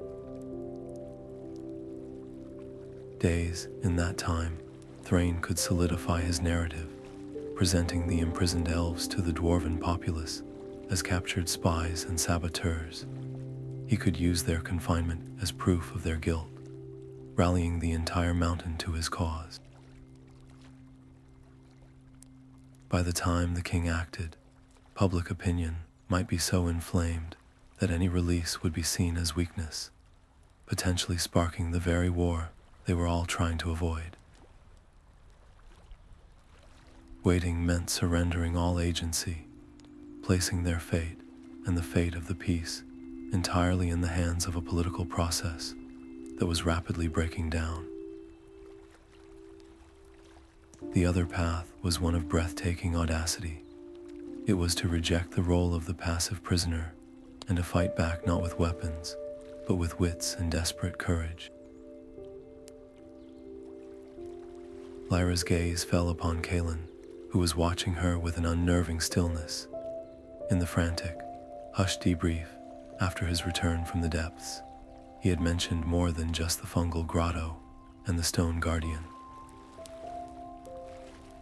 He had spoken of the air currents in the service tunnels, of a faint, forgotten draft he had felt behind a loose laid stone in the laundry alcove, a draft that smelled not of the mountain's interior, but of the deep, cold silence of disused spaces. He had noted it as a ranger's reflex, a mapping of potential escape routes in a hostile environment. At the time, it had seemed like a trivial detail. Now, it was their only hope. To attempt a clandestine escape was to cross a Rubicon. If they were caught, Thrain's accusations would be proven true in the eyes of every dwarf. They would no longer be misunderstood ambassadors. They would be fugitives, their flight seen as an admission of guilt. It would escalate the situation from a tense diplomatic dispute into a potential hostage crisis, or even a trigger for armed conflict. But to stay was to accept a slow, political death. Drawing a slow, steadying breath, Lyra made her decision. She would not wait for the axe to fall. She would gamble everything on a desperate bid for the truth, using the hidden passage Kalin had discovered to slip their gilded cage and make a final, direct appeal to the one person in the mountain who might still listen, King-born Stonehand. It was a move that turned them from prisoners into renegades, a desperate gamble where the price of failure was not merely their own lives, but the outbreak of a war that would drown both their worlds in blood. The air in the service tunnel was thin and tasted of ancient dust, a chilling contrast to the fragrant, living air of the elven wood. It was a cramped, vertical shaft, little more than a rough-hewn chimney in the mountain's flesh, used long ago for routing ventilation, or perhaps for the swift, discreet passage of messengers. Now it was their only road to freedom. Kalin went first, his body pressed flat against the cold stone, his fingers and booted feet finding invisible holds in the seemingly smooth rock face, with an instinctual grace that was as much magic as it was skill. Lyra followed, her own elven agility pushed to its limit, her silken robes a liability she had to constantly gather and silence. Every scrape of leather on stone, every dislodged pebble that clattered down into the darkness below, sounded like a thunderclap in the profound silence. Their breathing was shallow, controlled, each exhale a small cloud in the chill air. This was an action that demanded more than just physical stealth. It required an absolute, unspoken trust. Lyra had to believe that Kalin's path was safe, that his senses would warn them of patrols or traps. He, in turn, had to trust that she could match his pace and maintain the silence, that the ambassador who spent her days in council chambers could become a ghost in the stone. Their very survival depended on this fragile, wordless pact, a bond forged in the shared desperation of their circumstances. After what felt like an eternity of straining muscles and held breath, they reached a narrow horizontal passage that branched off from the main shaft. Kalin signaled a halt, his hand raised in a gesture as clear as any spoken word. He pointed to a faint, golden line of light seeping from beneath a simple stone door a short distance away. It was a guard post, a small chamber carved into the side of the main thoroughfare where the underway was blockaded. They flattened themselves against the wall, their bodies blending into the shadows, and listened. The voices from the other side of the door were deep and resonant, the familiar cadence of dwarven soldiers, but their tone was not one of disciplined alertness. It was low, conspiratorial, laced with a confusion that bordered on unease. "And I'm telling you, Darak, I saw it again last night," one voice grumbled. Down in the old gem cutter's quarter, a flicker of green light where no torch has burned in 100 years. It wasn't fire, and it wasn't glow moss. "It was wrong," the other guard, Darak, responded with a weary sigh. I've seen the strange lights too, but we have our orders. Stand the watch. Seal the passages. Question nothing. There was a pause, the sound of a tankard being set down heavily. "That's just it, though," the first guard insisted, his voice dropping even lower. "These orders, they feel different. Commander Thrain is a hard man, but he's always been by the stone. This feels outside. I heard from my cousin in the Deep Miners Guild that the directives to increase pressure in the geothermal vents, the ones that started all the tremors, they didn't come from Thrain's office. They came from somewhere else, from outside the chain of command. Someone is pulling strings, and our commander is just one of the puppets." The consequence of this overheard conversation was a seismic shift in their understanding of the threat. For Lyra, it was as if a hidden door had swung open in a familiar room, revealing a labyrinth she never knew existed. Her entire strategy had been predicated on a binary conflict: the elves versus the dwarves, with Commander Thrain as the primary antagonist. Now that simple battlefield vanished. Thrain, for all his bluster and prejudice, might not be the ultimate source of the hostility. He was a piece on the board, perhaps a powerful one, but not the player moving them. The revelation of a potential shadow faction, of orders from outside the chain of command, created a new and far more insidious conflict. They were no longer just evading Thrain's loyalists, the soldiers who followed him out of duty and shared suspicion. Now they had to be wary of a faceless, nameless enemy hidden within the mountain's own bureaucracy, an adversary whose motives and reach were completely unknown. Who were they? Dwarves with a more radical agenda, or something else entirely? The conspiracy was no longer a theory.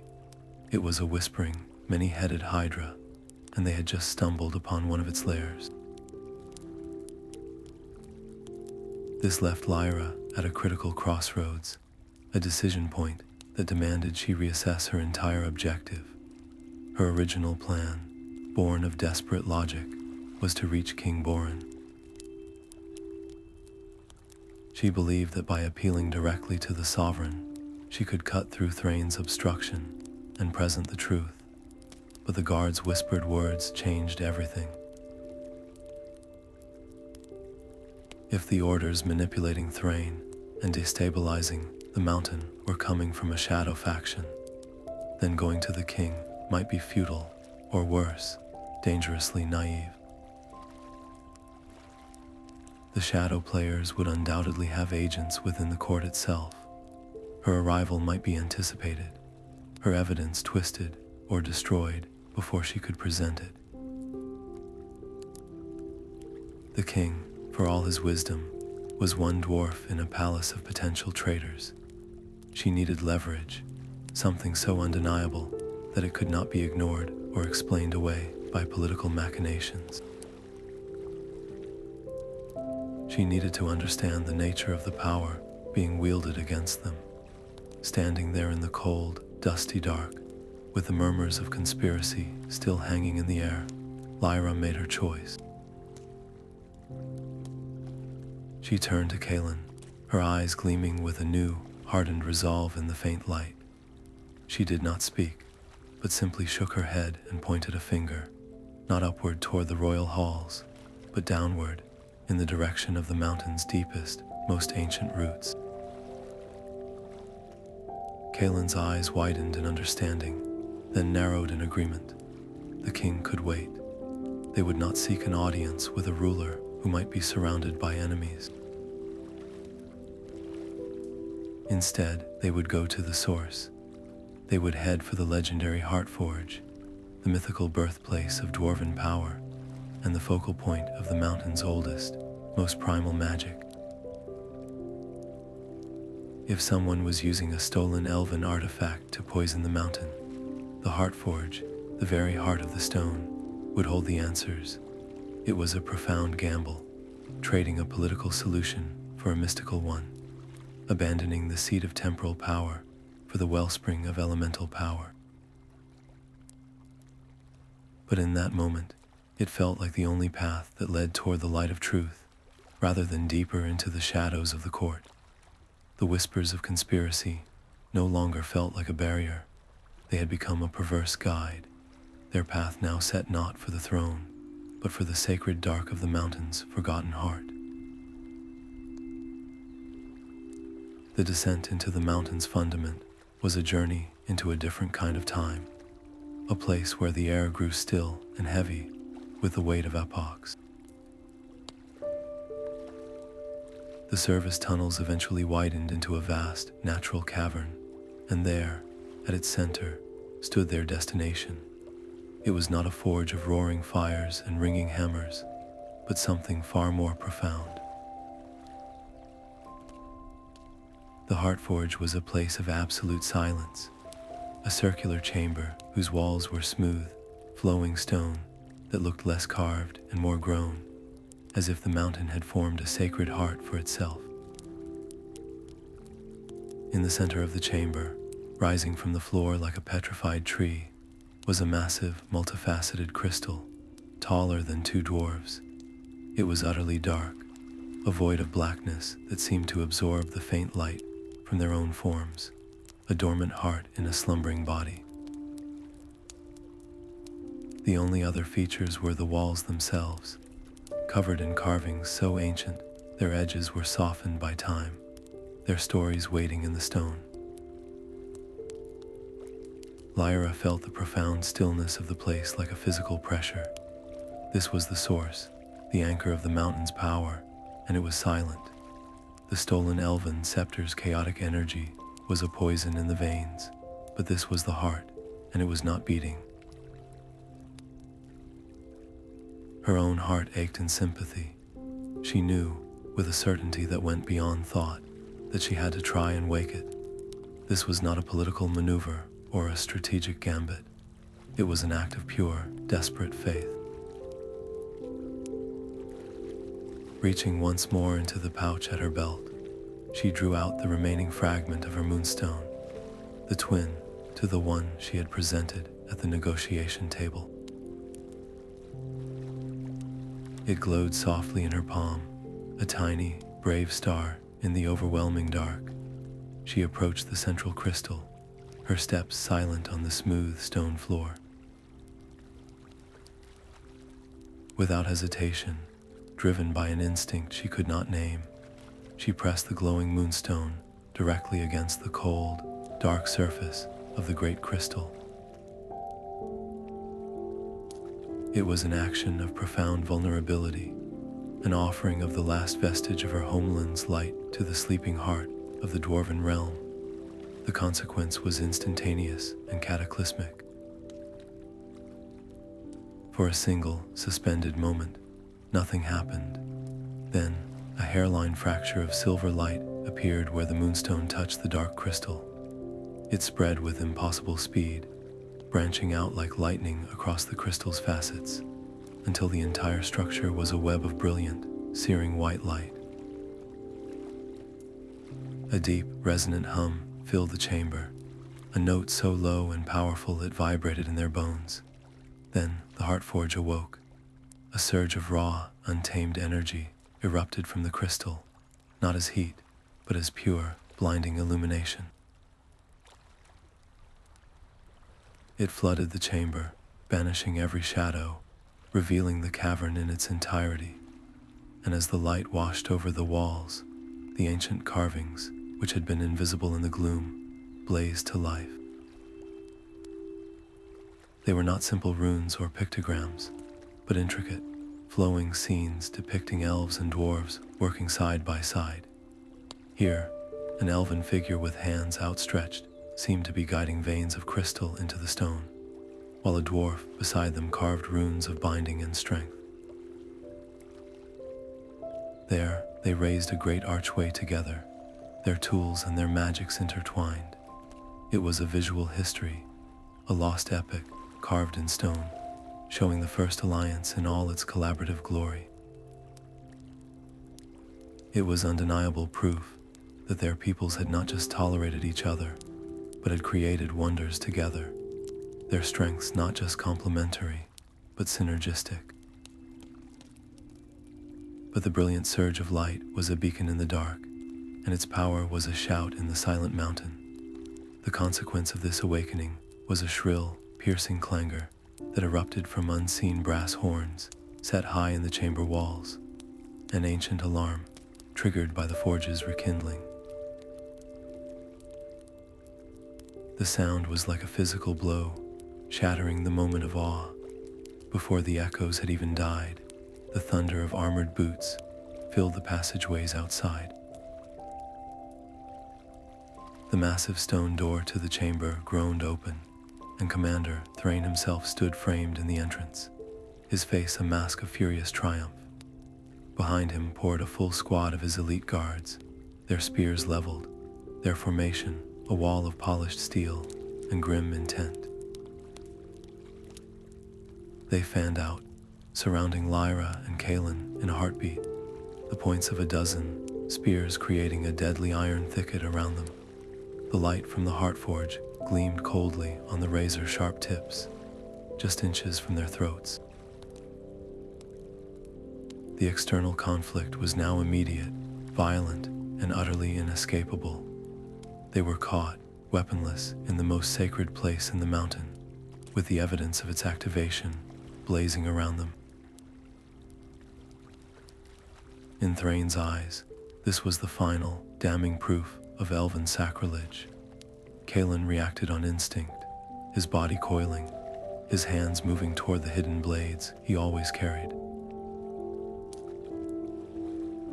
He was a shadow walker, trained to fight his way out of impossible odds. A single glance from him to Lyra was a question, a promise that he could create an opening, a chance, however slim, for them to run. Lyra saw the calculation in his eyes, saw the tension in the dwarven guards, felt the lethal potential in the air. One wrong move, one shouted command from Thrain, and the chamber would be painted with blood. Her blood, Kalin's, perhaps even the guards, and that blood would seal the fate of both their peoples forever. It would be a massacre in the Heartforge, a desecration that would echo for 1,000 years of war. In that split second, with the spears at her chest and the truth of the carvings blazing on the walls around her, Lyra made her choice. Her voice, when she spoke, was calm and clear, cutting through the tension like a knife. "Stand down, Kalin." She did not look at him, but kept her eyes locked on Thrain, her hands slowly rising to shoulder height, palms open and empty. "We will not fight." It was a decision that sacrificed her freedom, her dignity, and any pretense of power she had left. It was a surrender, but it was a surrender that chose the possibility of words over the certainty of violence. It was a gamble that by offering her neck to the spear, she might yet earn the chance to make the mountain see the truth that was now literally written on the walls around them. As she lowered herself to her knees in a gesture of non-violent submission, the blinding light of the awakened Heartforge began to fade to a steady, rhythmic pulse, its glorious revelation now serving as the backdrop to their capture. The points of the dwarven spears the only thing she could see clearly in the newly softened glow. The air in the holding cell was cold and dead, carrying the scent of damp stone and old iron. It was a small, square room carved with brutal efficiency. Its only features a heavy, bolted door and a single, faintly glowing rune set high on the wall that provided just enough light to see the grim determination on Commander Thrain's face. He stood before Lyra, who sat on a simple stone bench, his arms crossed over his broad chest, his presence filling the cramped space. He dispensed with any pretense of diplomacy. This was not a discussion, it was an inquest. The tremors, he began, his voice a low, dangerous rumble, each word a hammer strike. They began shortly after your delegation crossed our threshold. Coincidence? I think not. You spoke of your Moonstone's gentle light, of soothing magic, but in the Heartforge, you unleashed something else entirely. You awoke a power that has slept for millennia, and now the mountain groans in protest. Explain to me, Ambassador, how your benevolent elf magic is not the very poison shaking our home apart. His interrogation was intense and narrowly focused, a relentless pressure aimed at forcing her to admit that the very essence of her people's power was a destructive, corrupting force within his world. Lyra did not shrink from his gaze. She met his eyes, her own calm and clear despite the fatigue and the cold seeping into her bones. She understood that to defend herself directly would be to play into his narrative, to get bogged down in a circular argument about the nature of magic that they would never resolve. Instead, she chose a different path, one that used the evidence he himself had witnessed. You saw the carvings, Commander, she said, her voice steady, refusing to match his accusatory tone. In the Heartforge, when the light blazed, you saw them as clearly as I did. They were not depictions of conquest or subjugation. They showed our peoples working together. They showed elven magic flowing into the stone, guided by dwarven runes, to create something stronger and more beautiful than either could achieve alone. That crystal did not reject my magic. It answered it. It drank the light I offered and showed us our own shared history. Is the mountain groaning in protest, Thrain, or is it crying out in pain from a different wound entirely? A wound that someone else is actively inflicting. She was turning his own evidence against him, using the undeniable truth carved into the mountain's most sacred space to challenge the very foundation of his accusation. She was not defending elven magic. She was redefining it, not as an invasive poison, but as a missing piece of a forgotten whole. This created a profound psychological conflict within the dwarven commander. Thrain was a soldier, a man of order and tangible fact. His world was built on the unshakable logic of cause and effect. An elf uses magic, the mountain trembles. But Lyra's argument introduced a variable his world you could not easily accommodate. The carvings were undeniable. He had seen them with his own eyes, the elegant elven forms and sturdy dwarven figures intertwined in a harmony that contradicted every history lesson of suspicion and separation he had ever learned. His mind recoiled from the implication. If the elves were not the enemy, then who was? If the magic he had witnessed in the Heartforge was not an attack, but a rekindling, then his entire military response, the sealed trade routes, the imprisonment of the delegation, his unwavering certainty, was not just an overreaction, but a catastrophic error. The seeds of doubt, tiny and fragile, were sown in the fertile ground of his soldier's honor. He could feel the solid stone of his convictions developing hairline fractures.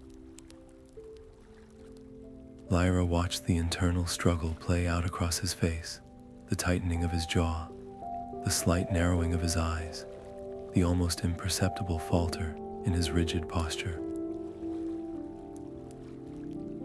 She saw the flicker of uncertainty, a crack in the granite of his certainty.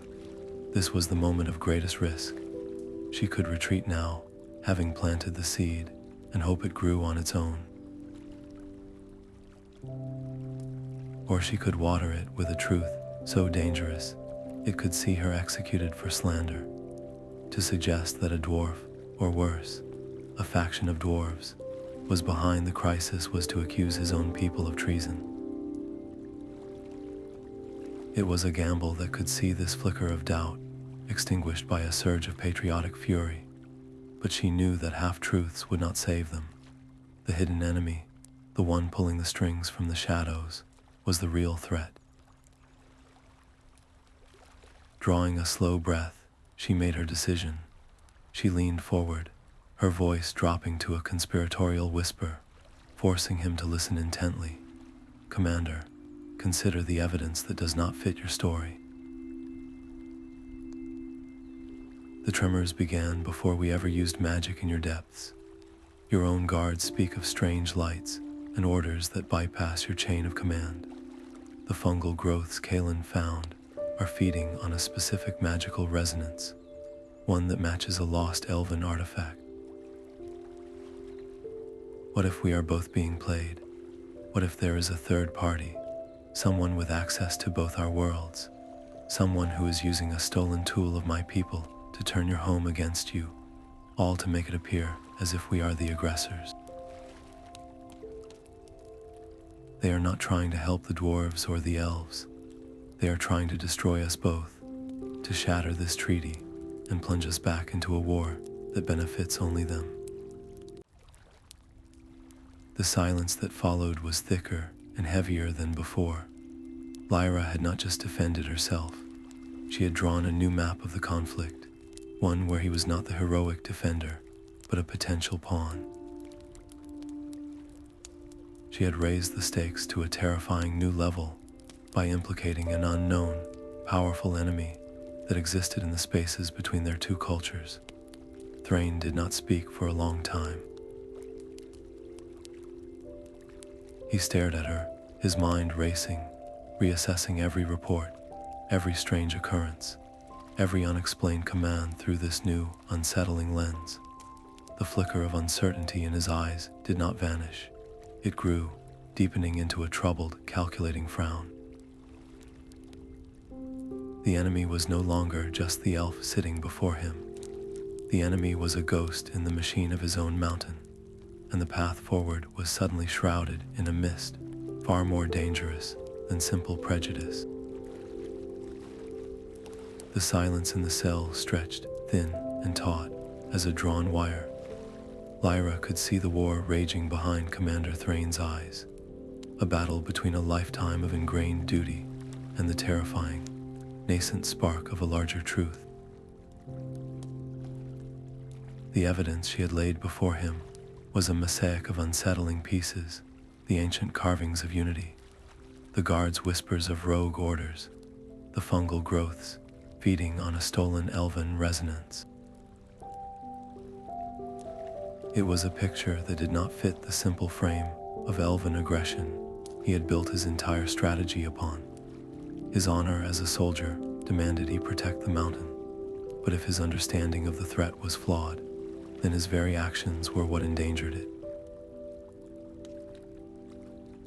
Finally, with a grating sigh that seemed to rise from the depths of his being, the rigid line of his shoulders slumped in defeat, not to her, but to the inescapable logic of the situation. "The king's justice is slow, and our enemy is not," he muttered, more to himself than to her. His decision, when it came, was treasonous. He turned to the cell door, produced a heavy master key from a chain at his belt, and with a quiet, definitive click, unlocked it. He was not freeing a prisoner, he was unleashing a partner. This action, a secret release in direct violation of his own orders and his sworn duty, was a breach for the greater good, a gamble that the potential for salvation outweighed the certainty of court-martial, or worse. The consequence of that single, metallic click was a new and profoundly unstable reality. Standing together in the dimly lit corridor outside the cell, the elf and the dwarf commander were no longer jailer and captive, but co-conspirators. An alliance was forged, but it was wrought from tension and necessity, not camaraderie. There was no handshake, no pledge of loyalty. Instead, there was a grim, mutual assessment. Thrain's pragmatism now saw Lyra not as an adversary, but as a unique asset. Her understanding of the magical forces at play was a key he could not forge himself. Lyra, in turn, saw in Thrain not a blind bigot, but a commander with unparalleled access to the mountain's military intelligence and its labyrinthine layout. They stood on common ground, but it was the thin, treacherous ice of shared desperation. They would combine their resources, the subtle, intuitive magic of the elves, with the vast, systematic intelligence network of the dwarven military. Thrain led her not to the main thoroughfares, but to a secluded watch post, a small room filled with maps carved into slate tablets and scrolls, detailing patrol routes and supply manifests. Here, they began their work, a strange and silent collaboration. Lyra closed her eyes, extending her senses, trying to feel for the discordant magical hum of the Starfall scepter, like a musician listening for a single off-key note in a vast symphony. Thrain, meanwhile, cross-referenced her descriptions of the magical interference with his own reports, locations of unexplained tremors, sightings of strange lights, and logs of personnel movements that seemed to have no clear authorization. This forced Lyra into the most critical decision of her personal journey. To make this partnership work, she had to do more than just cooperate. She had to trust. She had to trust Thrain, not only with her freedom, but with her very life.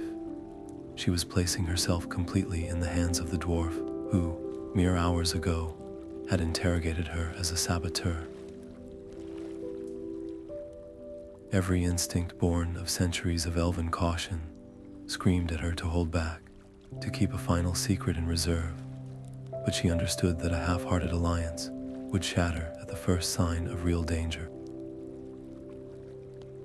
They were not just pooling information, they were becoming two halves of a single instrument, and if one half was out of tune, the entire endeavor would fail. Looking at Thrain's stoic, focused face as he pored over a map of the deep geothermal vents, she made her choice. She decided to fully trust him. She revealed the complete magical signature of the Starfall scepter, holding nothing back, explaining its harmonics and its potential effects on the living stone in intricate detail. It was a surrender of her people's secrets, a demonstration of faith that was as terrifying as it was necessary. This act escalated their mission from a tense collaboration into a fused purpose. The stakes were no longer just about uncovering a plot. They were about proving that such trust between their peoples was not only possible, but was their only path to survival. Their combined efforts soon yielded a result. Lyra's magical sensing pinpointed a powerful, chaotic resonance emanating from a little-used sector of the lower mines, a place officially marked for geological instability and sealed off.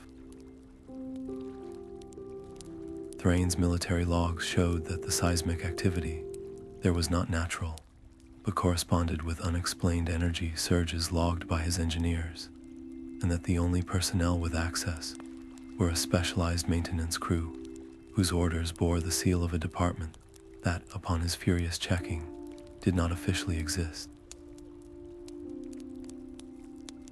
The Shadow faction had a location. Without a word, they moved. Thrain discarded his commander's formal armor for a simpler, quieter guard's uniform, and Lyra drew a gray, hooded cloak over her distinctive silks. They became a single shadow, slipping through the service tunnels and abandoned lift shafts with a grim, synchronized purpose. The elf moved with preternatural silence, the dwarf with a born knowledge of every echo and alcove. They were an impossible picture of grace and solidity, intuition and experience, woven together into a single, determined force, moving steadily downward toward the thrumming, discordant heart of the conspiracy that sought to tear their world apart. The path downward was a descent into a waking nightmare of sound and vibration. The low, discordant hum that Lyra had been tracking grew from a persistent whisper in her mind to a physical force that made the stone beneath their feet tremble. The air grew thick and hot, carrying the sharp, metallic tang of ozone and a deeper, more ominous scent of cracked crystal and burning rock. They followed a disused ore chute, its metal tracks long rusted, until it terminated at a wall of rough, unworked stone that seemed to be the end of the line. But the hum was deafening here, a palpable pressure in the air. Thrain, his soldier's eyes missing nothing, pointed to a nearly invisible seam in the rock, a fissure so straight and narrow it could not be natural. With a grunt of effort, he pressed his shoulder against it, the muscles in his back and arms straining until, with a groan of protesting stone, a section of the wall pivoted inward, revealing a hidden entrance. The light that spilled out was not the warm glow of dwarven crystals or the soft luminescence of elven magic. It was a sickly, pulsating green, a light that seemed to vibrate with a malevolent energy, and it came from a chamber beyond. Stepping inside, the scene that greeted them was one of both profound relief and chilling horror. The chamber was vast, a natural geode lined with glittering purple crystals that should have been beautiful, but were now stained and flickering with the scepter's corrosive green light. And there, in the center of the cavern, arranged in a silent, unmoving circle, were the missing dwarves. Dozens of them, miners and guards alike, stood frozen in place, their faces captured in expressions of surprise and alarm, their tools still clutched in their hands. A fine layer of dust settled on their shoulders and beards. They were not dead. Their chests rose and fell with slow, shallow breaths, and a faint, shimmering field of energy, the same vile green as the light source, encased each of them like a coffin of solidified air. They were in a magically induced stasis, prisoners in their own bodies, trapped in a moment of time. This discovery was the final, horrifying piece of the puzzle. The caravan had not been lost to a cave-in or slain by monsters. They had been captured, preserved as living pawns in a cruel and elaborate scheme. Lyra's action in leading them here, guided by her magic and Thrain's intelligence, had revealed the true, monstrous scope of the plot. This was not an accident or a natural disaster. It was a deliberate, calculated act of terror. From the far end of the chamber, a figure stepped out from behind a massive, pulsing crystal cluster. It was Gorham, a dwarven mage Lyra, recognized from the king's court. Though the dwarf she remembered had been quiet and unassuming, his eyes downcast. The dwarf before them now was transformed. His robes were disheveled, his eyes burned with a fanatical fire, and in his hands he held the source of all the chaos, the Starfall scepter. It was a slender rod of polished white wood, crowned with a single, perfect gem that should have shone with the calm light of the moon, but was now a raging nucleus of chaotic green energy, crackling and spitting tendrils of power that lashed against the chamber walls. Gorham smiled, a thin, cruel expression that held no warmth. "Commander," he said, his voice dripping with a contempt that echoed in the vast space. And the elf. "How fitting that you should witness the dawn of our new age together." He gestured with the scepter toward the frozen dwarves. "You see, no harm has come to them. They are merely sleeping. They will awaken to a purified mountain, a kingdom cleansed of the weakness and compromise that has infected us for generations." The central conflict was now laid bare, the traitor's motive revealed in his own venomous words. Gorham saw the alliance not as a strength, but as a contamination. He spoke of a glorious past, a time of pure dwarven rule, untainted by elven magic or outside influence.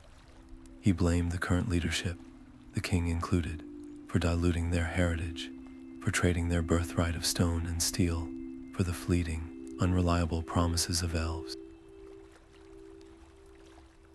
The tremors, the instability, the framing of the elves, it was all a grand, brutal performance, staged to create a crisis so severe that the people would willingly embrace a return to isolation and purity, with Gorham and his shadow faction as the saviors.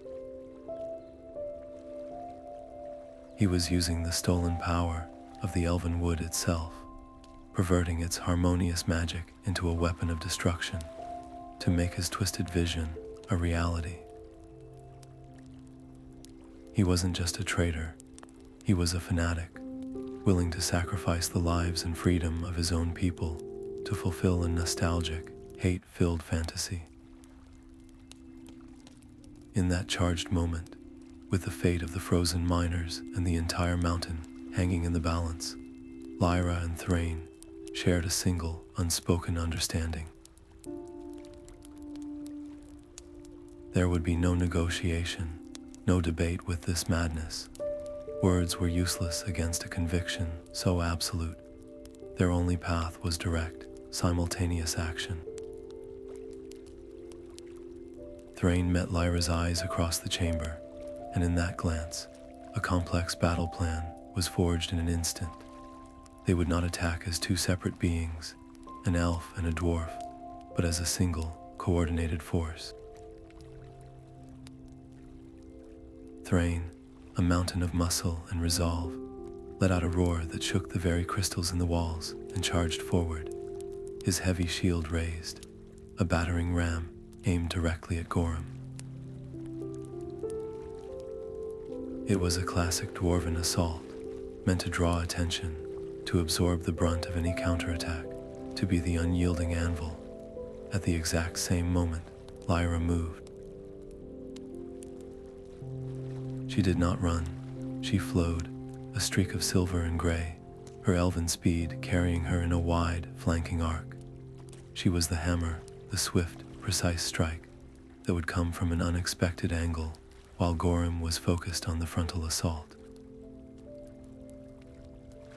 It was a perfect fusion of their innate strengths, dwarven strength and elven speed, a tactic born of desperation and a newfound, hard-won trust. Gorham's fanatical smile twisted into a snarl of rage. He saw their coordinated movement, the unity in their attack that was the living antithesis of everything he believed. He would not be thwarted.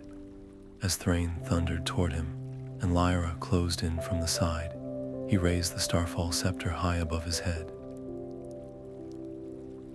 The corrupted gem at its tip blazed with an incandescent, painful green light, so bright it bleached the color from the world. The chaotic energy swirling around it coalesced into a visible, crackling nimbus of power. He was not aiming it at them. He was aiming it at the chamber itself, at the fragile geodes and unstable crystal formations that surrounded the frozen dwarves. His goal was clear and horrifying: to shatter the entire cavern, to bring the mountain down upon them all, burying the evidence of his plot and his prisoners in a tomb of stone, ensuring that even in failure, his narrative of Elven caused destruction would live on. The scepter glowed, poised to unleash a wave of pure, annihilating force, and the very air in the chamber grew still, holding its breath for the cataclysm to come. Time seemed to fracture in the cavern of frozen dwarves. Thrain's charge was a force of nature, a bull rush of pure dwarven fury, meant to close the distance and crush the traitor before he could complete his spell. His shield, a wall of reinforced steel and oak, caught the first lash of green energy from the Starfall scepter. The impact was not a sound, but a vacuum of silence, followed by a shriek of tortured metal, the shield glowing white-hot for an instant before the outer layer simply vaporized. Yet Thrain did not falter.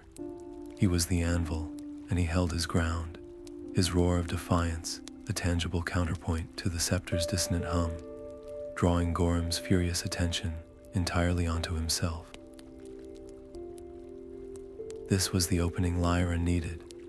While the corrupted mage was focused on blasting the immovable commander, she moved, but her path was not toward Gorham. Her heart, her very soul, was pulled toward the circle of stasis-bound miners, their still forms bathed in the scepter's sickly light. They were utterly defenseless, and the backlash of the magical combat happening mere feet away was already shaking dust and small chips of crystal from the ceiling onto their motionless shoulders. To leave them unprotected was to condemn them to death by collateral damage, and so she took her action. She skidded to a halt between the frozen dwarves and the fray, planting her feet and throwing her hands outward. From her open palms erupted not a weapon, but a sanctuary. A dome of soft, silver-white light bloomed around the miners, a shield woven not from force, but from pure, concentrated life energy. It was the same essence she had used to heal Rurik, but now expanded to protect dozens. The moment the shield solidified, a large chunk of the ceiling, shaken loose by the scepter's vibrations, crashed down upon it. Instead of shattering, the dome of light absorbed the impact with a deep, resonant chime, the stone crumbling into harmless dust as it slid down the energy field. Inside, the frozen dwarves remained safe, untouched by the chaos their would-be savior was unleashing upon them. Gorham saw her protective act not as compassion, but as a diversion of her power, a weakness to be exploited. A cruel smile twisted his lips. "You waste your strength on statues," he shrieked, and with a final, contemptuous blast that sent Thrain stumbling backward, his armor smoking, he refocused the scepter. He didn't aim at Lyra or Thrain. He aimed at the cavern walls, at the ceiling, at the very foundation of the geode itself. He understood that direct combat was a risk. His true victory lay in destruction. He channeled all the scepter's perverted power, gathering the chaotic green energy into a swirling vortex above his head. The air itself tore, the sound of physical agony in their ears. The crystals lining the walls, once a deep purple, turned a sickly, bruised black and began to crack, their facets weeping streams of molten sand. The floor beneath their feet buckled, and a deep, groaning roar emanated from the mountain's core. This was the consequence of Lyra's defensive action.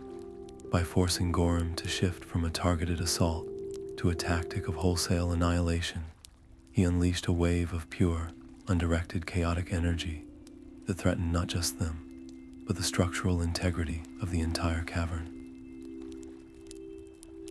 This was no longer a fight between individuals. It was a catastrophic conflict with the mountain itself as both weapon and victim.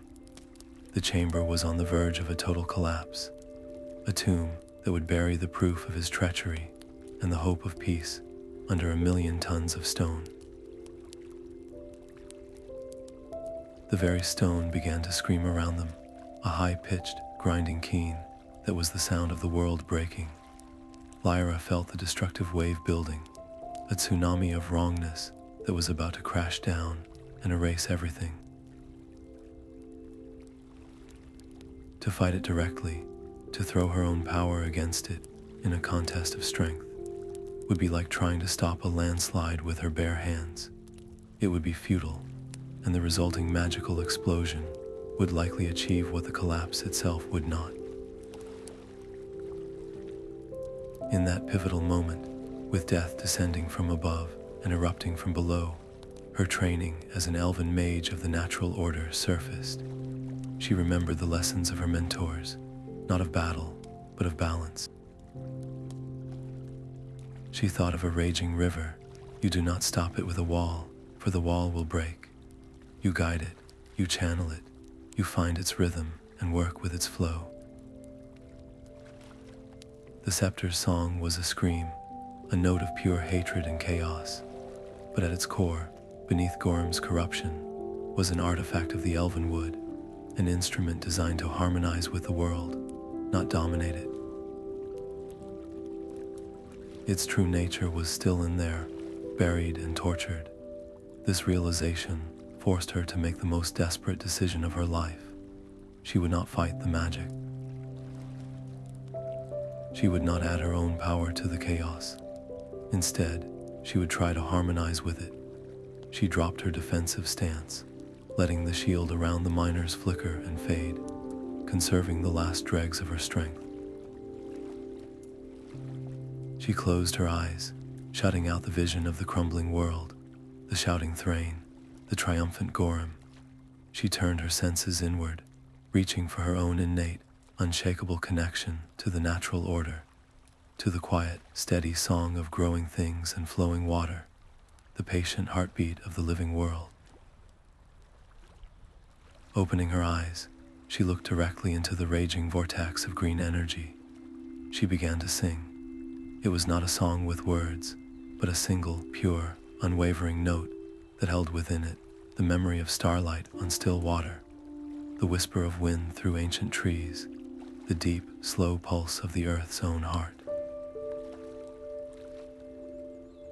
It was a note of profound calm, of absolute acceptance. She did not project it as a weapon, but offered it as a gift, weaving her own melody into the scepter's screaming dissonance. At first, it seemed a laughable, pathetic gesture. Her soft, clear note was swallowed whole by the cacophony, but she did not stop. She poured every ounce of her being, her hope, her fear, her love for the peace she was trying to save, into that one sustained tone. And then, something shifted. The scepter chaotic green light flickered. The violent vibrations in the air hit a moment of interference, a strange, warbling hesitation. It was as if the scepter itself had heard a voice from its forgotten home, a memory of what it was meant to be. Gorham faltered, his face a mask of confusion and rage. "What are you doing?"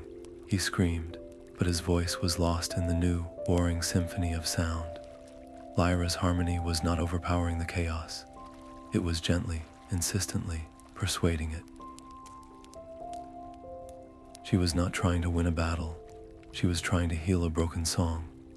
This act, this desperate attempt to calm the scepter's screaming heart, raised the stakes of the conflict to its absolute peak.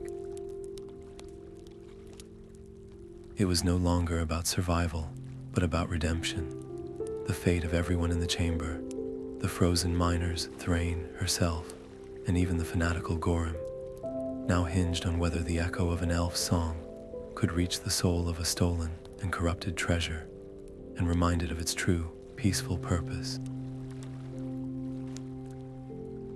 Two melodies warred for the soul of the mountain. On one side was Gorham's raw amplification, a screaming chord of pure chaos that sought to shatter the world into fragments. On the other was Lyra's harmonizing magic, a single, unwavering note of order that refused to fight, but instead sought to soothe, to calm, to remind. Her action was not an attack, but a profound act of listening and empathy, a focused channeling of her will, not to dominate the scepter's power, but to understand it and guide it home. She stood there, a slender figure bathed in the conflicting auras of green violence and silver peace, her entire being a conduit for a song older than the division of their peoples. It was a clash of fundamental philosophies, made manifest the belief that power was for breaking versus the belief that power was for mending.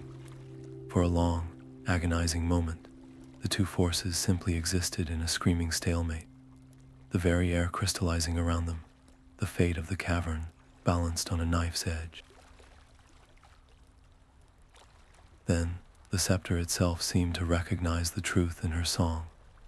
The corrupting influence of Gorham's hatred had been a cage, and Lyra's harmony was the key.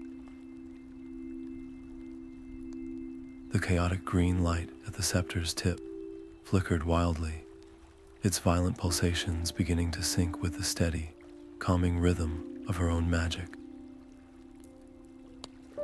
It was as if the artifact, a thing of the elven wood, was finally waking from a nightmare, remembering its true purpose.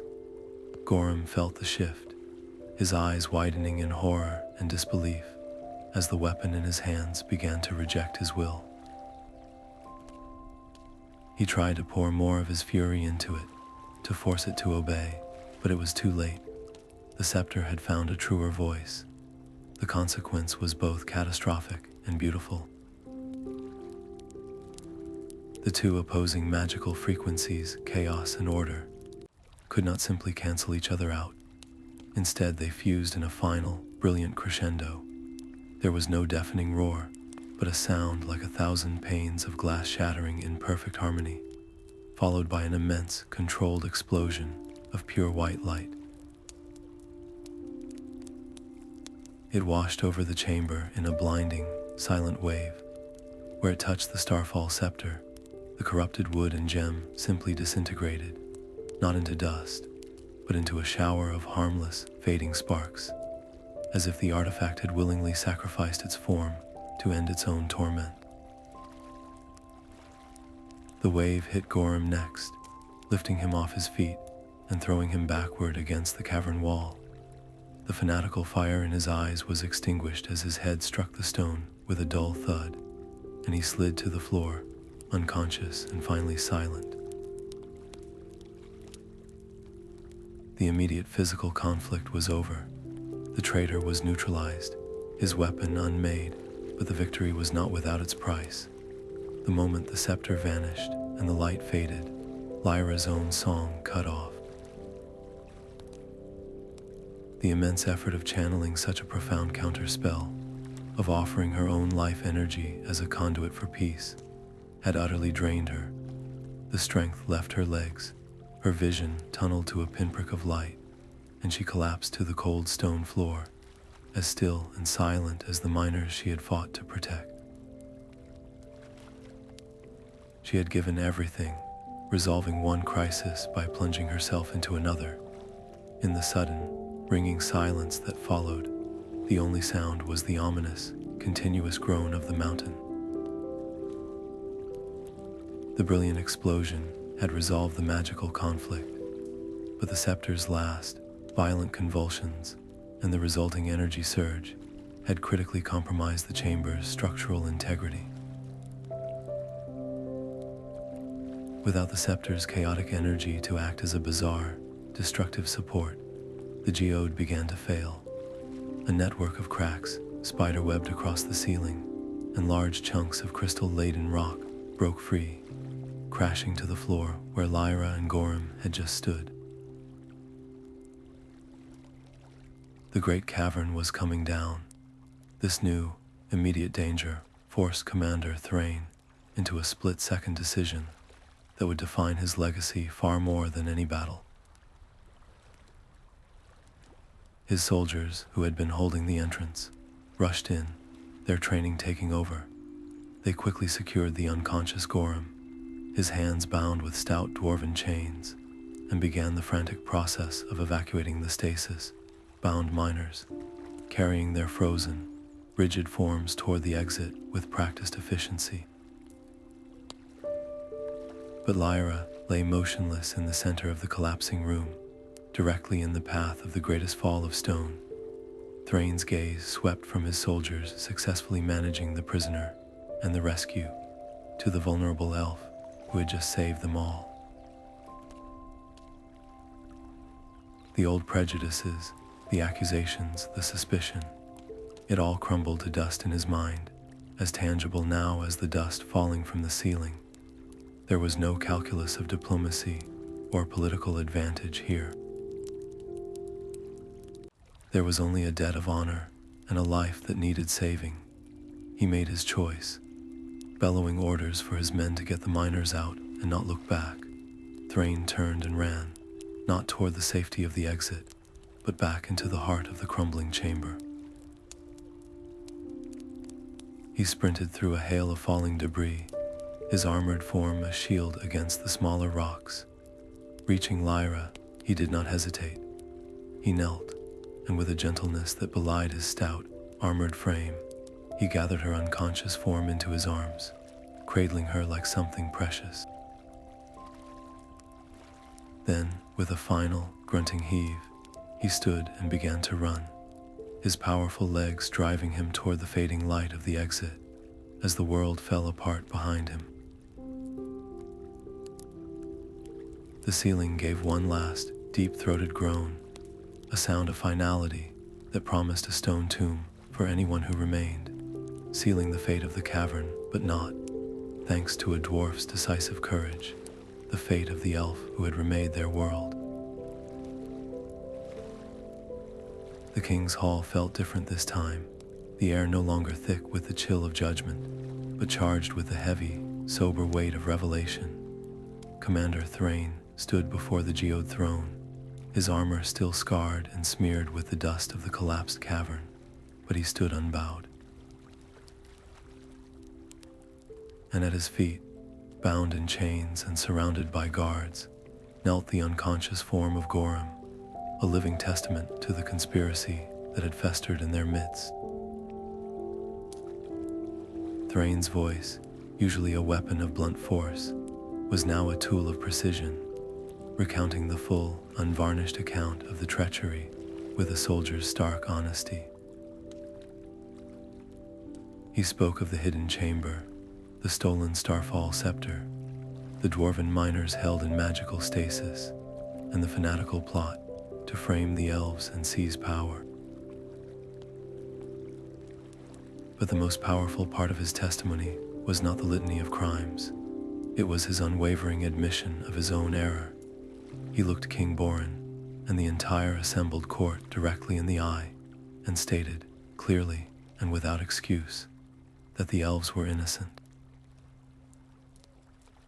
He detailed Lyra's selfless act in the Heartforge, her desperate harmony that calmed the scepter's chaos, and her collapse from the effort of saving them all. He did not just present a prisoner, he presented the truth, and in doing so, he dismantled the entire foundation of suspicion he had helped to build. The consequence of this stark honesty was a transformation that moved through the hall like a change in the mountain's own pressure. You could see it in the faces of the dwarven lords and ladies, a visible shifting of tectonic plates within their collective soul. The rigid lines of suspicion and ancient prejudice did not vanish, but they softened, replaced by something new and unfamiliar, a grim, hard-won respect. The story was too incredible to be a lie, and the evidence was there in Thrain's damaged armor, in the presence of the traitor, and in the still unconscious form of the Elven Ambassador being tended to by their own healers. The conflict was no longer about who to blame. The external enemy had been identified and captured. The real battle now was an internal one, a struggle against the inertia of generations. How does a society steeped in tales of elven flightiness and unreliability reconcile with an ambassador who sacrificed her own strength to protect dwarven lives? How does a culture built on the certainty of stone and steel accept that its salvation came not from an axe, but from a song? The silence in the hall was not one of hostility, but of profound, uncomfortable introspection. All of this collective weight settled onto the shoulders of King-born Stonehand. The old king observed the scene from his throne, his gnarled fingers resting on the arms of the geode, his eyes missing nothing. He saw the cleared blame, the newfound respect, and the deep, lingering uncertainty. He understood that a moment of crisis had been averted, but the peace itself was still a fragile, nascent thing. To simply acknowledge the elves' innocence and continue as before would be a missed opportunity of historic proportions. It would leave the underlying structures of separation intact, allowing the seeds of future distrust to find root once more. The treaty needed to be more than a piece of parchment. It needed to become part of the mountain's living structure, and so the king made his decision. He rose to his feet, a slow, deliberate motion that commanded the absolute attention of every soul in the cavernous hall. His voice, when it came, was not loud, but it carried the resonance of the mountain's deepest foundations. He spoke not of treaties or terms, but of courage. He publicly commended Lyra, praising her wisdom, her sacrifice, and her unwavering commitment to a peace that had cost her dearly. Then he paused, letting his gaze sweep across the assembled dwarves before returning to the elves, and he made the offer. It was a monumental gesture, one that echoed through the hall with the force of a tectonic shift. He offered the elves a permanent seat on the Stonehelm Council, the mountain's ancient and highest ruling body. This was not a temporary embassy or a diplomatic liaison. It was an invitation to weave the Elvenwood's interests and perspectives directly into the very governance of the Dwarven Kingdom. It was a demand for a permanent, structural change, a fusion of their futures that raised the stakes from a temporary alliance to an inseparable destiny. In the ringing silence that followed the king's words, every single eye in the vast hall turned toward Lyra. She had been helped to a seat, her body still weak, her face pale, but her spirit undimmed. The weight of the moment was immense. To accept was to bind her people to the dwarves in a way that was irrevocable. It meant elves would have a voice in the distribution of mining rights, in the planning of deep excavations, in the very laws that govern the mountain. It was a level of entanglement that the more isolationist elders of the Elvenwood would view with deep alarm, seeing it as a loss of sovereignty and a dangerous embrace of the subterranean world they had always feared. To refuse, however, even politely, would be to reject the highest honor the dwarves could bestow. It would be seen as a confirmation of every lingering doubt, a silent admission that the elves were not truly committed to this shared future, that they preferred the safety of their forests to the messy, complicated work of building a new world together. The fragile bridge of respect so recently built would tremble and likely collapse. Lyra understood the calculus perfectly. This was not just about her personal recovery or even the current crisis. It was about the next 1,000 years. Her response would either cement this new beginning or shatter it before it had even truly begun. She slowly, carefully rose to her feet, accepting the arm of one of her aides, but standing under her own power. She met King Borin's gaze, and then slowly turned to look at the faces of the dwarven court, seeing in their eyes not just curiosity, but a hesitant, fragile hope. The future of two races hung on the words she was about to speak, a decision that would demand everything from her people and change the very nature of power beneath the stone. A profound silence held the king's hall in its grip, a stillness so deep it felt like the mountain itself was listening. All eyes were fixed on Lyra as she slowly, carefully rose from her seat. The effort was visible, her movements were measured, her face pale from the magical exhaustion that still clung to her like a shroud. Yet when she stood fully, a new strength seemed to flow into her, drawn from the gravity of the moment and the hopeful, uncertain faces of the dwarven assembly. She did not look like a conqueror or a supplicant, but like a pillar being raised to support a new, shared sky. Her voice, when it came, was softer than before, yet it carried through the vast space with a resonant clarity that belied her physical state. "Your Majesty, King Borin Stonehand," she began, her gaze sweeping across the gathered lords and commanders, "nobles of the deep realm, you offer not just a seat of stone, but a place at the heart of your home. This is a trust that humbles me, and a responsibility my people will not take lightly." With those words, she made her action clear and irrevocable. She formally accepted the council seat. But she did not stop there. She transformed the political appointment into a sacred vow. "We accept not for power, but for partnership. I pledge to you, here and now, the shared guardianship of this mountain's heart. We will not be distant advisors, but stewards standing shoulder to shoulder with you. Our fates bound to the stability of this stone, as surely as yours have always been." The consequence of her acceptance was not merely a change in title, but the birth of a new reality. The air in the hall seemed to crackle with potential as scribes were summoned, their movements hurried and purposeful.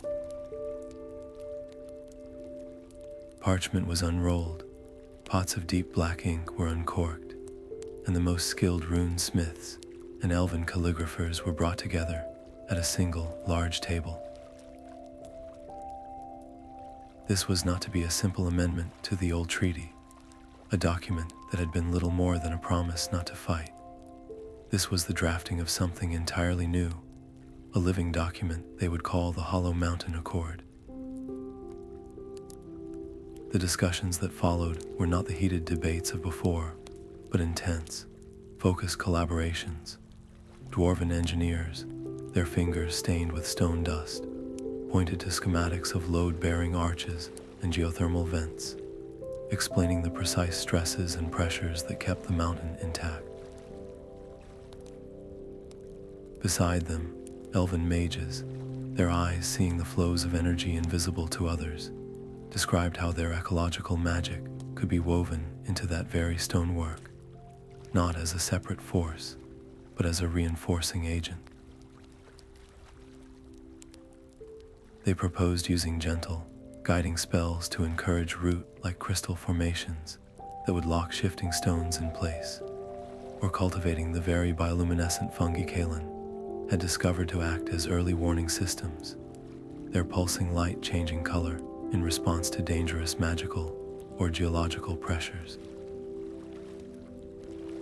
The Accord was being designed to intertwine dwarven engineering and elven ecological magic into a single, unified system of maintenance and protection, making the mountain stability a function of their combined genius. This grand vision, however, immediately created a new and positive form of conflict. The challenge was no longer about overcoming hatred, but about integrating two cultures that were, in their fundamentals, beautifully alien to one another. A dwarven stonemason might insist on the absolute precision of a 90-degree angle for structural integrity, while an elven vine weaver might argue for a gently curving, organic line to better channel the flows of life energy. An elf might propose a week of meditation to attune to a specific crystal vein, while a dwarf would counter that a day of precise hammer strikes would achieve the same end faster. These were not arguments of right and wrong, but a fundamentally different world, views colliding in the shared space of a common goal. It was a creative friction, a clash of methodologies that forced both sides to explain the deepest principles of their crafts, to listen and to adapt. This new conflict of integration demanded innovation and compromise at every turn, pushing both cultures to evolve in ways they had never before imagined. This practical need for a united front forced the leadership into a critical, symbolic decision. The Accord needed its first enforcers, its living embodiment. The mountain's deepest and most sensitive places would need guardians who could speak both languages, the language of the axe and the language of the leaf. There was no long debate, no political maneuvering. The choice was as natural as it was profound. Lyra looked toward Kalin, her most trusted ranger, whose bond with the mountain had been sealed in a grotto of glowing fungi and a fight against a stone guardian. King Borin's gaze found Rurik, his best tracker, whose rigid world you had been shattered and remade by an elf's healing magic. They were appointed as the first joint guardians of the deep. It was a decision that acknowledged that the truest treaties are not written on parchment, but forged in shared experience and mutual sacrifice. Kalin and Rurik stood together before the assembly, no longer just an elf and a dwarf, bound by royal decree, but the chosen symbols of an entire new era. Their quiet, solid presence was a promise that the principles of the Accord would be upheld not by distant councils alone, but by those who had already walked the darkest paths together. As the final, ornate letters of the Hollow Mountain Accord were inscribed onto the parchment, the only sound that broke the solemn hush was the persistent, rhythmic scratching of the scribe's quill, a soft, deliberate noise that wrote the end of one history and the difficult, hopeful beginning of another. The air in the deep tunnel was different now, no longer a place of oppressive silence or echoing dread, but a canvas awaiting its first brushstroke of a new kind of order. Kalin and Rurik stood before a junction where the rock walls still showed faint hairline cracks from the recent magical upheavals, a physical scar from the chaos Gorham had unleashed. This was the site chosen for their first official act as joint guardians. Between them, resting on a small, hastily carved stone plinth, was the first of the new ward stones,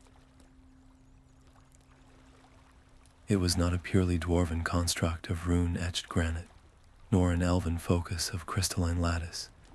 It was something entirely new, a fusion of their people's arts.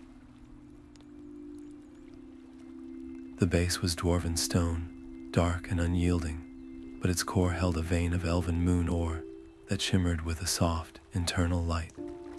The runes carved around its circumference were a hybrid script, the sharp, angular lines of dwarven stability, runes flowing seamlessly into the elegant, curling script of elven harmony sigils. Their action was a synchronized one. Rurik placed a calloused hand on the stone's base, his deep voice rumbling a single, grounding note in the ancient dwarven tongue, a word of foundation and permanence. As he spoke, Kalin laid his slender fingers upon the moon ore core, his own voice rising in a soft, melodic elven phrase, a song of connection and flow.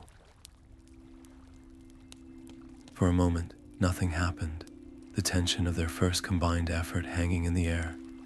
Then the ward stone began to pulse, not with the violent green of the corrupted scepter or the pure silver of elven magic, but with a steady, rhythmic light that was a perfect, inseparable blend of brilliant gold and cool silver.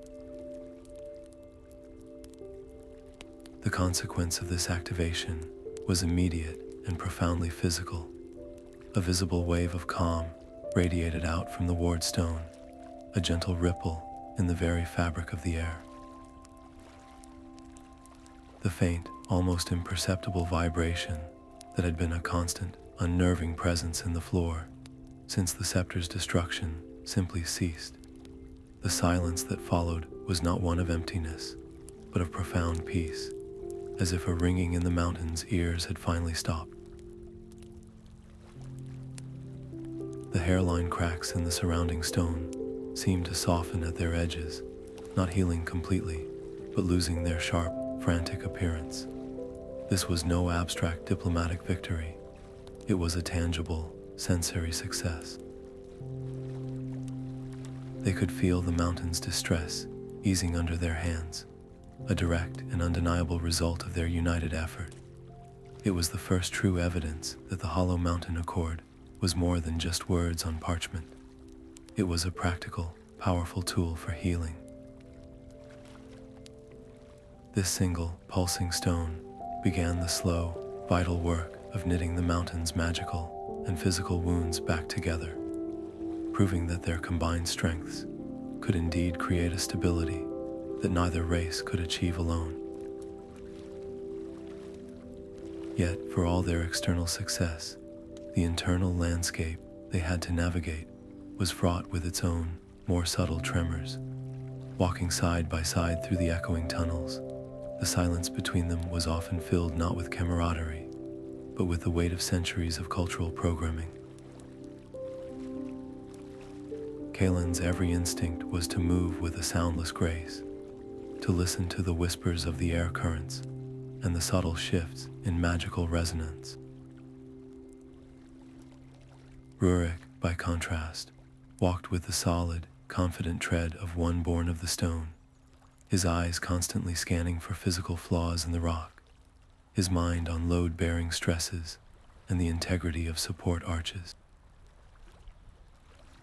When Kalin paused to place his hand on a wall, sensing a faint, lingering discord in a deep crystal vein, Rurik would initially see only delay, a frustrating distraction from the tangible task of their patrol.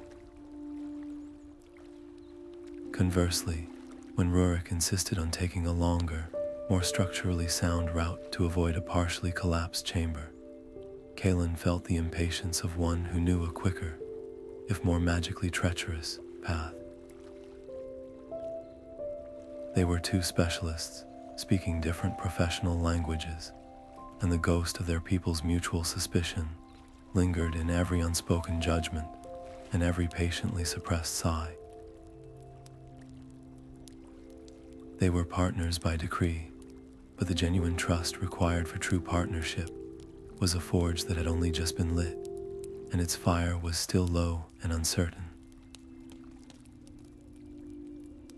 This persistent, low-grade friction forced them to a critical decision point as they completed their patrol, returning to the junction where their ward stone pulsed with its steady, fused light.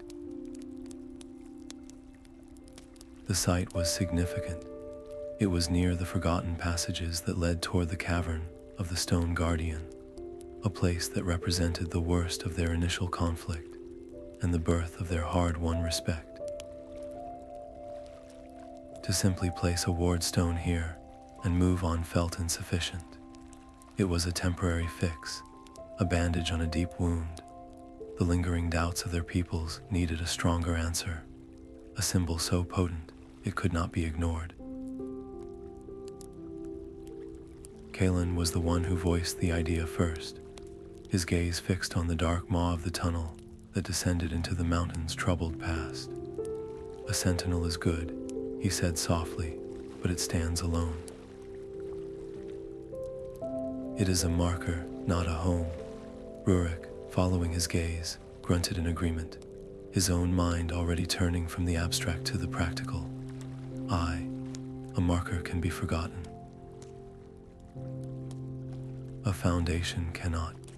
The decision was made not in a grand council, but in that quiet, shared understanding between them. They would not just patrol these depths. They would inhabit them. They decided to establish a shared outpost, a permanent guardian station, right here at the site of their former conflict. It would be more than a watch post. It would be a statement carved in stone and lived in daily. It would be a place where dwarven masonry and elven magic would not just meet, but would be used to build a shared roof, a shared hearth, a shared duty. It was a commitment to not only guard the peace, but to embody it, forcing their respective peoples to see their collaboration not as a temporary necessity, but as a permanent, living fact. With the decision made, they stood for a long moment in the newly quiet tunnel, side by side, watching the stabilized energy from their ward stone flow through the ancient rock in gentle, gold-and-silver waves. It was a quiet victory, but a profound one. The mountain's frantic heartbeat had been calmed, and in its place was a steady, reliable rhythm that mirrored the nascent, cautious rhythm of their own partnership. They had not erased the past, nor had they magically dissolved the differences between their cultures, but they had taken the first, most difficult step from being allies of circumstance to being architects of a shared future. The light from the stone played over their faces Kalin's, etched with the graceful lines of the forest, and Rurik's, carved with the stern angles of the mountain, illuminating them not as an elf and a dwarf, but as the first two guardians of a new, unified heart beating deep within the stone. The first real test of the newly formed Stonehelm Council did not arrive with a dramatic tremor or the clash of steel, but with the quiet, grinding friction of two worldviews colliding over a seemingly minor logistical issue. In a newly opened section of the shared mines, a rich vein of luminous sun crystal had been discovered, a resource highly prized by the elves for its ability to store and amplify magical light, and equally valued by the dwarves for its use in creating unbreakable, self-illuminating tools and architectural supports. The dispute was immediate and pointed. The dwarven foreman, a stout, pragmatic dwarf named Dvalin, had drawn up a meticulous extraction plan. His approach was one of sheer efficiency. Bring in the heavy bore drills, set controlled charges to break the large formations, and haul the raw crystal out by the cartload for processing in the great forges. To him, this was the only logical path, the method that would yield the greatest quantity of usable material in the shortest time, maximizing the tangible output for the mountain's economy. The elven foreman, A calm but firm elf named Lyra was aghast. He saw the sun crystal not as a simple commodity, but as a semi-sentient geological marvel, its structure a delicate lattice that held captured sunlight from an age long past. He argued that Dvalin's brutal methods would shatter the crystal's internal harmony, destroying 90% of its magical potency and leaving behind only inert, albeit pretty, rock. He proposed a slower, more painstaking process, using elven resonance tools to gently persuade the crystal to separate along its natural fracture lines, preserving its full luminous potential, even if it meant extracting only a few pounds a day instead of a few tons. When the two foremen, their faces set in stubborn lines, stood before the council to present their irreconcilable positions, the atmosphere in the chamber grew thick with the unspoken fear that this minor issue could unravel everything. The old ways would have dictated a swift verdict from the highest authority. King Borin could have simply decreed a solution, or Lyra could have leveraged her new position to impose one. But Lyra understood that a verdict from on high would not build a lasting peace. It would only breed resentment. The loser would feel their way of life had been dismissed, and the winner would feel their method had been merely tolerated, not understood. So she took a different action. She rose from her seat, not to pronounce judgment, but to step down from the dais and stand between the two foremen, placing herself physically on their level. She became a mediator, a facilitator of dialogue, consciously setting aside the mantle of authority to guide them toward discovering their own shared solution.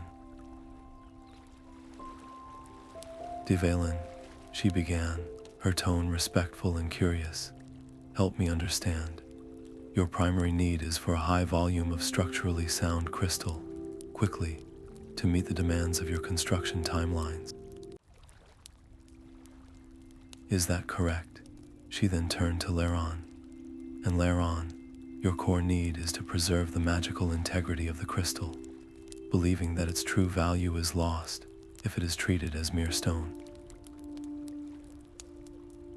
Yes, by reframing their positions as underlying needs, she shifted the conversation from a battle of wills to a collaborative problem-solving session.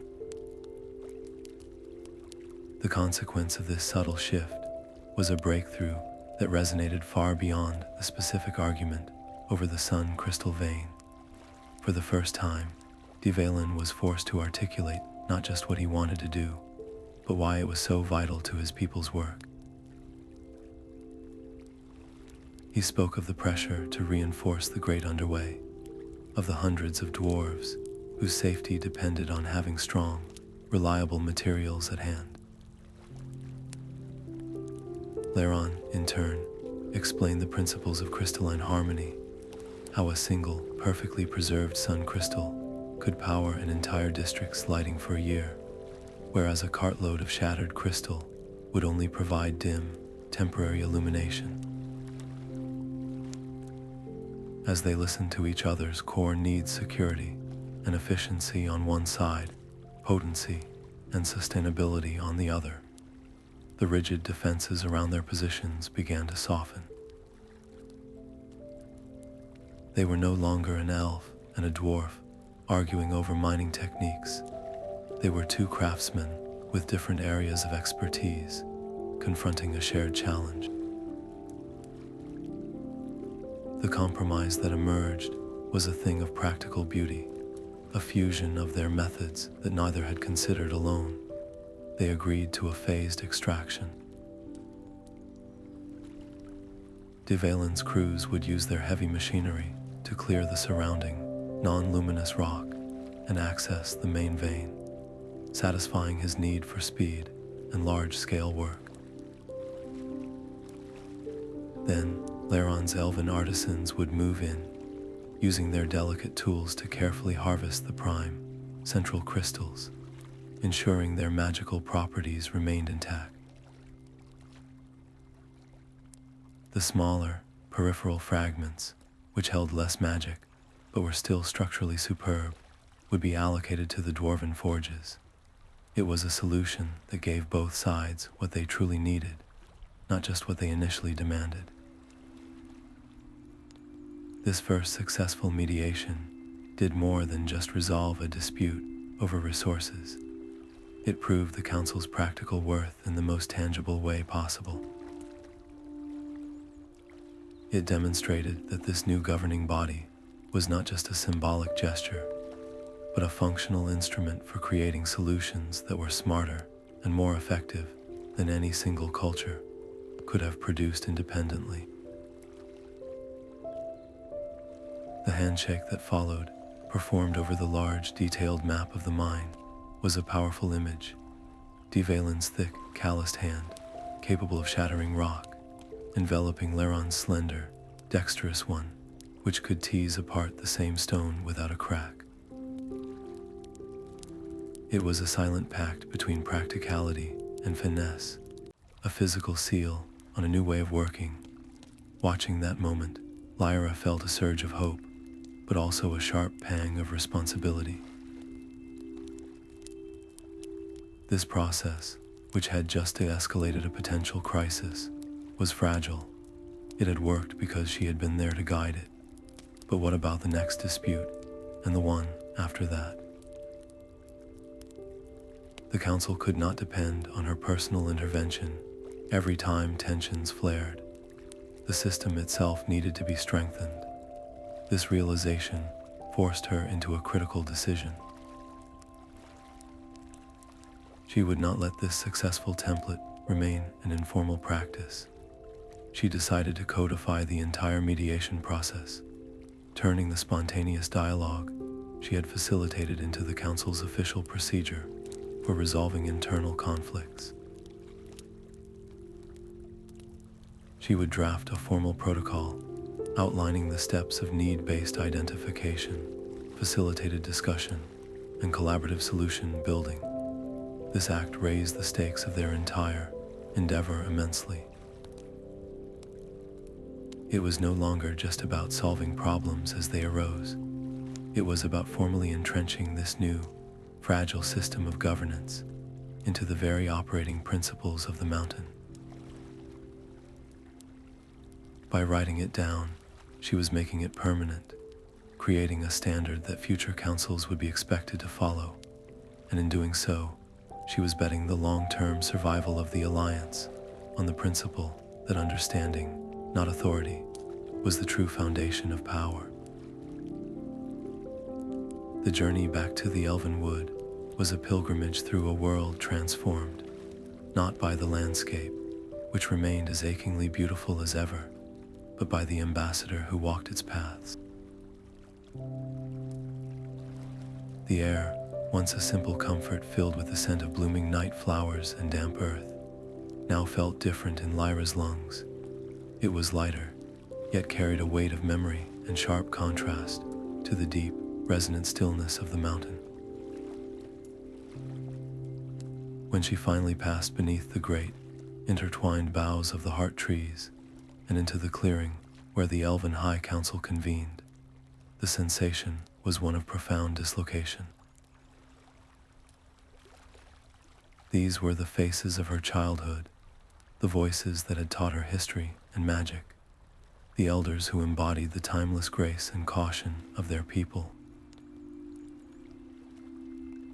They sat in a semicircle on living root thrones, their ageless eyes regarding her with a mixture of curiosity and deep-seated apprehension. The moment of truth had arrived. With a steady hand, Lyra unrolled the parchment she carried, its surface a tapestry of dense dwarven runes and flowing elven script, all centered around the twin seals of King-born Stonehand and her own formal signature. Her action was simple, yet monumental, the presentation of the signed Hollow Mountain accord to the ruling body of her people. This was not a report, it was a presentation of a new reality. The consequence of this unveiling was not the unified celebration she might have secretly hoped for, but a deep and fractious split that revealed the fundamental schism within Elven society itself. The council chamber, usually a place of serene deliberation, erupted into a quiet storm of conflicting opinions. A faction led by Elder Phalon, a master of historical lore, rose to praise her. His voice was warm with admiration as he spoke of her courage, her unprecedented diplomatic triumph in averting a war, and the wisdom in securing a formal voice within the mountain's governance. He saw the accord not as a surrender, but as a strategic masterstroke, a way to ensure the mountain's stability, and by extension, the Elvenwood's safety, through influence and integration, rather than isolation and suspicion. But opposing him was Elder Morwen, a stern traditionalist whose face was a mask of carved wood. Her voice, when she spoke, was as cold and sharp as a winter stream. She gave voice to the deep, primal fear that had kept their people separate for millennia. "You speak of a seat at their table, Lyra," she said, her words dripping with icy disdain, "but you have chained us to it. This accord is not a treaty, it is an entanglement. You have woven the roots of our people into the stone of theirs. Our fate, our magic, our very way of life, is now tied to the fortunes of those who delve in the dark, who value ore over life, who think in terms of centuries while we think in terms of ages. What happens when their mountain groans again? We will be pulled down into the dark with them. This is not a victory. It is a slow, political suicide." This created an intense internal political conflict that was far more personal and treacherous than any confrontation with Commander Thrain had ever been. These were not enemies to be outmaneuvered. They were her mentors, her family, the very foundation of her identity. Elder Morwen's arguments tapped into a deep, cultural wellspring of anxiety. She spoke of the loss of sovereignty, the dilution of their pure, forest-born magic, through constant contact with the dwarves' earthier, more rigid energies.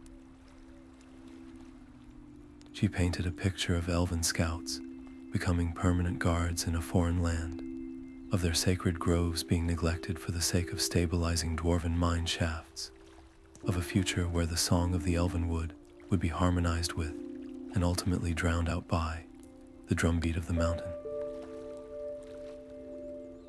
The fear in the chamber was palpable, a tangible force that threatened to strangle the fragile sapling of the accord before it could even take root.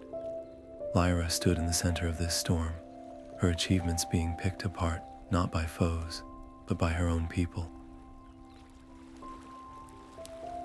She was being accused of saving them in the wrong way, of securing a peace that looked too much like a cage. Watching the debate rage around her, Lyra understood that cautious words and careful diplomacy would not be enough here. The elders were not looking for a compromise, they were looking for a guarantee. They needed to know that this terrifying new path would not lead their people into an abyss. And in that moment of crystalline clarity, she realized there was only one way to provide such a guarantee. She could not ask her people to take a leap of faith that she herself was not willing to take. This forced her to the most defining decision of her political life. She stepped forward, and the chamber fell silent, all eyes turning to her. Her voice, when she spoke, was quiet, but it carried the absolute finality of a falling leaf.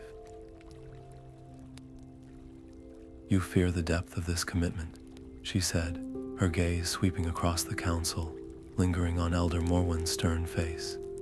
"You are right to, it is deep. It is permanent, and it is the only way forward.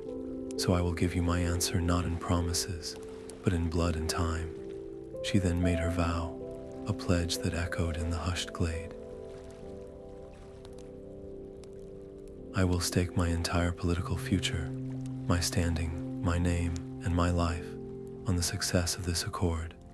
I will not merely be its signatory, I will be its guardian. For the next 10 years, I vow to personally oversee its implementation. I will divide my time between our woods and their mountain. I will ensure that every clause is honored, that every joint project succeeds, that this alliance becomes so strong, so fruitful, that the fears you voice today will be remembered as the ghosts of a forgotten past. My fate is now the treaty's fate. The silence that followed was absolute. She had not defended her actions. She had tethered her entire being to their outcome. This was no longer an abstract political debate. By vowing to personally oversee the accord for a decade, she was effectively ending her life as a traditional elf of the wood. She was choosing a dual existence, a life spent bridging two worlds, belonging completely to neither. It was a choice that escalated the personal stakes, from a professional gamble to a lifelong commitment. There would be no quiet retirement in a sun-dappled grove for her if this failed.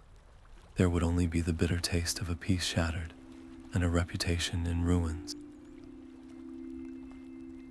The weight of that decision settled upon her shoulders as she finally turned and walked from the council clearing, the elders' stunned silence her only send-off. She paused at the edge of the great forest, her hand resting on the smooth bark of an ancient heart tree. She looked out, past the shimmering leaves and the familiar, comforting shadows of the elven wood, toward the distant, brooding silhouette of the hollow mountain, a dark smudge on the horizon. One world was her past, her blood, her memory. The other was her future, her vow, her burden.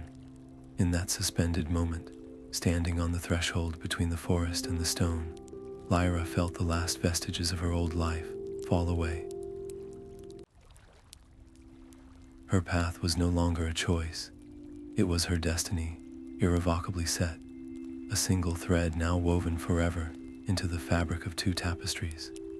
The first major joint project under the Hollow Mountain Accord was not chosen at random. It was selected for its profound symbolic weight. It began in a cavern known as the Stone Singer's Lament, a vast, echoing space where the ceiling was famously unstable, marked by deep fissures that wept a constant, slow drizzle of grit and pebbles. For the dwarves, it was a persistent engineering headache, a place where their best masonry and steel buttresses required constant, costly reinforcement. For the elves, it was a place that felt wounded, its natural flows of earth energy frayed and discordant. Here, with King Borin and Lyra standing side by side as both sovereigns and supervisors, the work of literal and symbolic weaving began. The dwarven rune smiths, under the king's direct instruction, did not simply carve supports. Instead, they etched intricate, spiraling channels into the very rock face, patterns designed not to resist the mountain's movement, but to guide it, to give the natural shifts a preferred path, like a riverbed carved for a stream. The runes were for stability and channeling, a language of stone speaking to stone. Then came Lyra's part. She did not cast a spell from a distance. She approached the wall, her hands bare, and placed her palms flat against the cold, damp stone where the dwarven runes ended. Closing her eyes, she began to hum, a low, resonant note that seemed to vibrate in the marrow of the bone. From a pouch at her belt, her aids scattered a fine, iridescent dust, a powdered blend of elven wood pollen and crushed moonstone into the newly carved channels. And then the miracle unfolded, where the dust met the runes and was touched by Lyra's song. Thin, glowing tendrils began to sprout from the stone itself. They were not plants, but living crystal, pulsing with a soft, verdant light. They grew like vines, weaving themselves through the dwarven runic patterns, following the guided paths up the wall and across the fractured ceiling. The elven magic was not imposing a foreign structure. It was encouraging the mountain to grow its own reinforcement, a crystalline skeleton that was both part of the stone and alive with forest magic. It was a visible, breathtaking fusion, the sharp, geometric certainty of dwarven runes, now filled with the organic, flowing luminescence of elven cultivation. The action was a perfect metaphor for their entire endeavor. The dwarves provided the strong, intentional structure, and the elves provided the living, adaptable force that made it whole. The consequence of this collaborative masterpiece was a success so tangible, it was almost a physical presence in the air. As the last crystal vine sealed a major fissure overhead, the irritating drizzle of stone fragments ceased. The very atmosphere in the stone singer's lament changed, the oppressive sense of impending collapse replaced by a feeling of serene, grounded power. The light from the vines, a gentle green gold, bathed the cavern in a warm, reassuring glow, illuminating the faces of the mixed crew of dwarven masons and elven mages. You could see the shift in their expressions, the dwarves' initial skeptical frowns softening into looks of grudging awe, the elves' anxious concentration melting into quiet triumph. This was not an abstract political win. It was a problem solved, a danger averted through their combined skills. The visible, beautiful fusion of their two cultures, now literally woven into the mountain's fabric, became the Accord's most powerful argument. It was far harder for a detractor to argue against the alliance when the proof of its benefit was shining down on them from the ceiling, stabilizing the very ground beneath their feet. The project's success began to silence the most vocal critics in both camps, replacing their arguments with the undeniable evidence of what could be achieved together. However, this magnificent achievement came with a hidden, grueling cost. The conflict that emerged was not one of clashing cultures or political sabotage, but a far more intimate and draining struggle. The sheer, relentless effort required to maintain the delicate magical balance. The crystal vines were not a one-time spell. They were a living network, a new and fragile ecosystem integrated into the mountain's ancient body. They required constant, subtle attunement.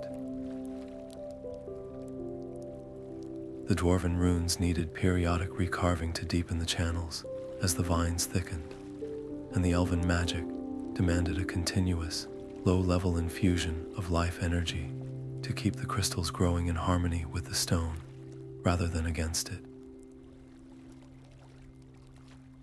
Lyra, as the primary architect of the magical component, found herself spending dawn until dusk, moving from one project site to another, her hands pressed to the stone, her voice growing hoarse from the sustaining songs. The mountain's deep, ancient stone naturally resisted the persistent, lively energy of the forest magic, creating a constant, low-grade friction that only her direct presence and expert touch could soothe. She watched the fatigue grow in her own people's faces and saw the frustration in the dwarven crews as progress slowed to a painstaking crawl whenever she had to divert her attention.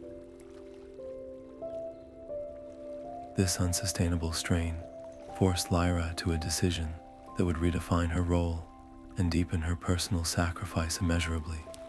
She could delegate, of course. She could train other elven mages in the techniques and trust the dwarven engineers to manage the structural upkeep.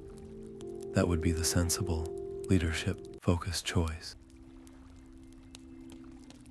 But she knew, with a certainty that chilled her, that in these fragile early stages, delegation was a risk they could not afford. A single misaligned rune, a single note sung out of tune, could cause a section of the crystalline network to shatter or, worse, to grow in a wild, uncontrolled manner that could itself become a destabilizing force. The entire project, and by extension, the credibility of the Accord, was balanced on a knife's edge. And so, standing with King Borin before the beautifully woven wall in the Stone Singer's Lament, she made her choice. She would not be a visiting supervisor. She would take up temporary residence deep within the mountain, establishing her base of operations not in the comfortable guest quarters, but in a Spartan chamber carved near the most critical weaving sites. She would become a permanent fixture in the deep places. Her life rhythms sync to the slow pulse of the growing crystal, her every waking moment dedicated to maintaining the balance. This decision meant a profound separation from the elven wood, from the sun on her skin and the wind in the trees. It was a deeper immersion into the dwarven world than any elf had ever attempted, a personal sacrifice that cemented her commitment beyond any signed document or political vow. In the days that followed her move, a new phenomenon began to manifest throughout the lower levels of the mountain. It started as a faint, almost imperceptible vibration underfoot, a sensation entirely different from the ominous tremors of the past. This was not a shudder or a groan, but a steady, low thrum, a resonant hum that seemed to emanate from the very walls. The crystal vines were not just stabilizing the stone, they were interacting with the dwarven runes on an energetic level, creating a synergistic field. The mountain itself began to hum with a new, harmonious energy, a sound that the dwarves described as the deep chord of a perfectly tuned forge hammer, and the elves heard as the resonant echo of a thriving forest. This hum was the sound of the Accord working, a literal harmony of stone and leaf that filled the tunnels, a constant, audible reminder that the two worlds were not just coexisting, but were actively creating a new, more vibrant whole together. It was the music of their success, a song born from Lyra's sacrifice and King Borin's trust, woven into the enduring heart of the stone. The great hall of the mountain's heart was transformed, the usual solemn echoes replaced by a vibrant, living hum of conversation and music. Glowing crystal vines, the fruits of the first great joint project, spiraled up the pillars, their gentle green-gold light mingling with the warm, steady glow of traditional dwarven forge lanterns. The air itself tasted of celebration, a blend of rich, earthy dwarven ale and the delicate, floral notes of elven cordial, of roasted cavern roots and honeyed pastries from the sunlit world above. It was more than a party. It was a living tapestry of two cultures tentatively, joyfully, learning to share the same space. At the center of it all stood Lyra, her forest green robes a stark, beautiful contrast to the sea of polished armor and dark, embroidered dwarven tunics.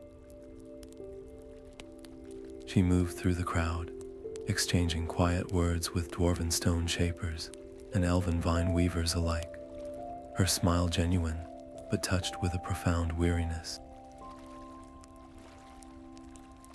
The immense effort of the weaving had left its mark on her, not just in the slight shadows under her eyes, but in the new, deep-seated calm that had settled in her spirit. The frantic energy of the ambassador, trying to prove a point, was gone, replaced by the quiet assurance of one who has poured every ounce of her being into her work and has seen it bear magnificent fruit. It was then that King Stone hand called for silence. The rumble of his voice, though not loud, carried the weight of authority, and the hall fell into an expectant hush. All eyes turned to the geode throne, where the old king stood, his white beard gleaming in the fused light. He did not speak of politics or treaties. Instead, his gaze found Lyra's across the hall, and he spoke of gratitude, of sacrifice, and of a new kind of strength, forged not in the heat of battle, but in the patient, shared labor of peace. Then he gestured, and a senior rune smith approached, bearing a cushion of deep blue velvet. Upon it rested a crown. This was no dwarven war helm of heavy, unadorned metal, nor was it a delicate, leafy elven circlet of woven silver. It was something entirely new, a masterpiece of collaborative art and profound symbolism. Its band was forged from mithril, the legendary dwarven metal, but it was worked not into blocky, geometric forms, but into patterns that mimic the intertwining roots of the great heart trees of the elven wood, fluid and organic. And set at its center, cradled by those silvery roots, was a single, immense star sapphire. The gem, a treasure of the deep earth, was cut not with sharp, dwarven facets, meant to capture and shatter light, but with a smooth, cabochon cut that allowed the star within it, a six-rayed asterism of pure white light, to float serenely in its deep blue depths, a captive piece of the night sky held within the heart of the mountain. The action of presenting this crown was far more than a reward for services rendered. It was a king, the embodiment of dwarven tradition and sovereignty, publicly acknowledging that the mountain's identity was no longer singular. By offering her a crown forged from his people's most precious metal, set with a gem that represented the union of earth and sky, he was symbolizing her fully accepted, formalized role, not just as a counselor, but as a part of the mountain's own ruling essence. He was telling his entire people, and hers, that Lyra belonged here, that her wisdom and her magic were now integral components of their collective power. The hall was utterly silent, the significance of the moment pressing down on every soul present. All eyes were on Lyra, waiting for her response. Would she, an elf of the sun-dappled woods, accept this ultimate symbol of subterranean authority? Would she feel the weight of the metal as a chain, binding her to a world her people had always viewed with suspicion? For Lyra, the moment stretched into an eternity of internal reckoning. She looked at the crown, this beautiful, impossible object that was both deeply dwarven and subtly elven, and she saw her entire journey reflected in its polished surface. She remembered the fear and determination of her first steps into the echoing dark, the sting of Thrain's accusations, the terror of the collapsing cavern, the exhausting, triumphant magic of the weaving. She thought of the elven wood, its ancient, familiar songs, and the quiet, fearful arguments of her own council. Then she looked out at the faces in the hall, the stern, now respectful gaze of Commander Thrain, the steady, trusting eyes of Rurik, the hopeful smiles of the elven mages and dwarven miners who had worked side by side. In that suspended silence, her internal conflict, the long, quiet war between her identity as a child of the forest and her duty as a bridge to the mountain, finally resolved. It did not vanish in a flash, but settled, like a stone finding its true resting place at the bottom of a clear pool. She did not feel she was choosing one world over the other. She felt for the first time that she was both completely and utterly. She was Lyra of the Elvenwood, and she was Lyra, Mountain Counselor. The two halves of her soul, once at war, now clicked into a perfect, harmonious whole. Her acceptance was not a formal, diplomatic gesture. It was deeply, visibly emotional. As King Borin lifted the crown from its cushion, a single, silent tear traced a path down Lyra's cheek, gleaming in the mixed light of the hall. She did not bow her head in submission, but inclined it slightly, a gesture of profound respect and readiness. As the mithril circlet settled onto her brow, she felt its cool, smooth touch, a surprising and beautiful weight. It was not heavy with oppression, but with purpose. It was the weight of a promise kept, of a sacrifice honored, of a future accepted. A soft sigh, a collective release of breath, seemed to move through the assembly.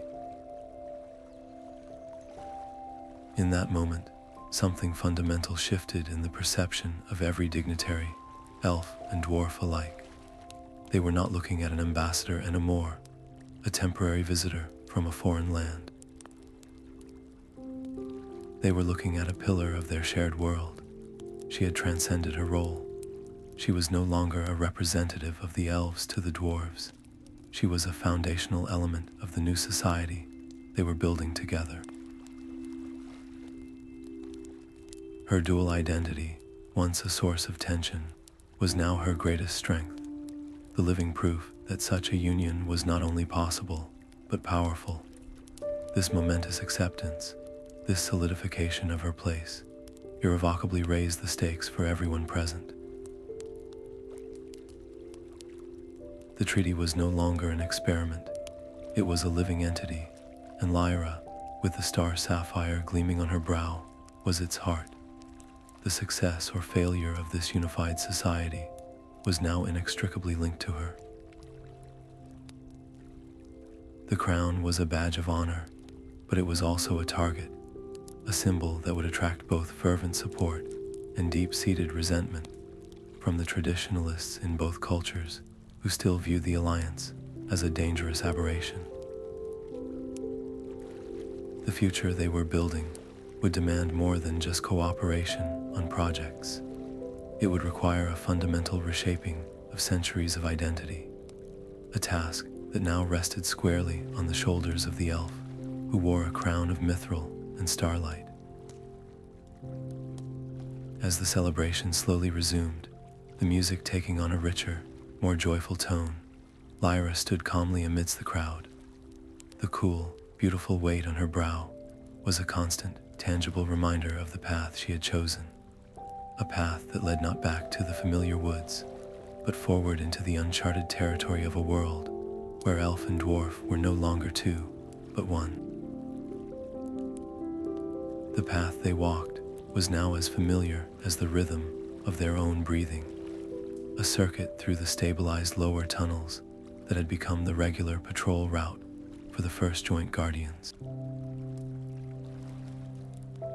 Kalin moved with his customary silence, his senses attuned to the subtle hum of the crystal vines overhead, while Rurik's heavier tread was a steady counterpoint, his eyes constantly scanning the integrity of the stonework. It was a comfortable, professional rhythm they had established over months of shared duty, a partnership built on hard-won respect and a mutual understanding of their vital role. On this particular day, their route took them past a section of the mountain that had been sealed for centuries, a network of old gem-cutter tunnels deemed unstable and bypassed by the main thoroughfares.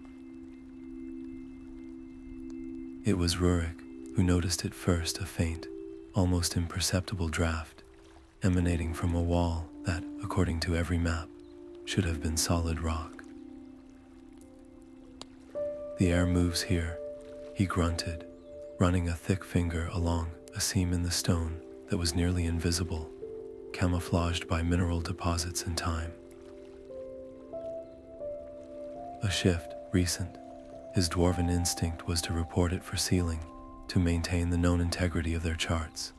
But Kalin, drawn by the scent on that draft, a strange, clean fragrance like ozone after a storm and blooming night flowers, felt a different pull. "It does not smell of collapse," the elf said softly, placing a hand flat against the stone. "It smells new." Their shared decision to investigate was a testament to how far they had come. Rurik, the pragmatist, would have once dismissed such a feeling as elven whimsy. Kalin, the purist, would have been hesitant to force a dwarven path. Now they simply exchanged a look, a silent agreement passing between them. With careful, coordinated effort, Rurik applying measured pressure with a crowbar at the seam, Kalin using a subtle vibration of magic to loosen the age-old mortar. They coaxed an opening just wide enough to slip through. What they found on the other side stole the breath from both of them. It was not another tunnel, but a cavern so vast its ceiling was lost in a soft, self-generated luminescence. The walls were not bare stone. They were a breathtaking geode field, a universe of crystalline pockets, ranging from tiny, glittering seams to enormous, hollow cavities large enough to stand in, each one lined with amethyst, citrine, and celestite that pulsed with a gentle, internal light. But the true miracle was what grew through it all. The collaborative crystal vines from their joint projects had found their way here, not through the tunnels, but through the very rock, their glowing green-gold tendrils weaving through the geode formations in an intricate, living tapestry. And where the organic light of the elven magic met the crystalline resonance of the dwarven geodes, something impossible had been born. The very air in the cavern had become a medium. A soft, visible shimmer hung in the space, and as Kalin's thought turned to the serene beauty of a starlit elven wood pool, a swirl of silver and deep blue light danced in the air before him. When Rurik, struck with awe, mentally recalled the comforting, profound darkness of the deepest, most secure mine shaft, a rich, velvety black bloomed beside the silver, the two colors coiling together without conflict. This was no mere pretty light show. It was a place where the very air translated pure, unspoken thought and emotion into a silent symphony of soft, radiant color.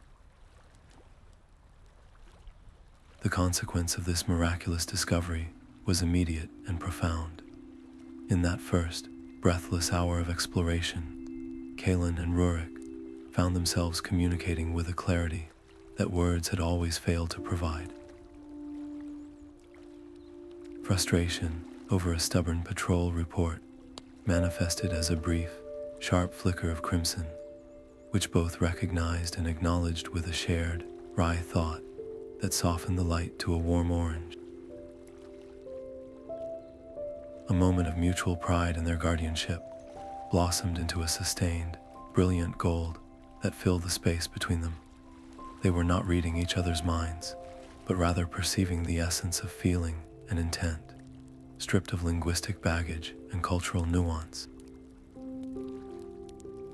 In the Whispering Cavern, as they instinctively named it, an elf and a dwarf could finally meet not as representatives of their races, but as simply Kalin and Rurik. The cavern became, from that very first day, an unofficial sanctuary. They would find themselves drawn there after a difficult day, mediating a dispute between a dwarven miner and an elven botanist, sitting in silence as the air around them processed their fatigue and renewed their resolve with calming hues of green and steady blue. Word, of course, could not be kept from the council. When Lyra and King Borin first visited, guided by the two guardians, the effect was even more powerful. The king's complex worries about resource allocation and political pressure manifested as a storm of deep gray and sharp yellow, while Lyra's layered anxieties about cultural integration and her own sacrifice wove a tapestry of violet and silver. Seeing their concerns made visible, hanging in the air between them, created a moment of raw, unprecedented empathy. They didn't need to argue or explain. They simply observed each other's burdens, and in that shared observation, a path toward a solution began to glow with a gentle, cooperative pink. This new cultural touchstone, this place of absolute truth and vulnerability, presented the joint council with its most delicate challenge yet. The Whispering Cavern was a resource beyond value, but its very nature made it dangerously fragile.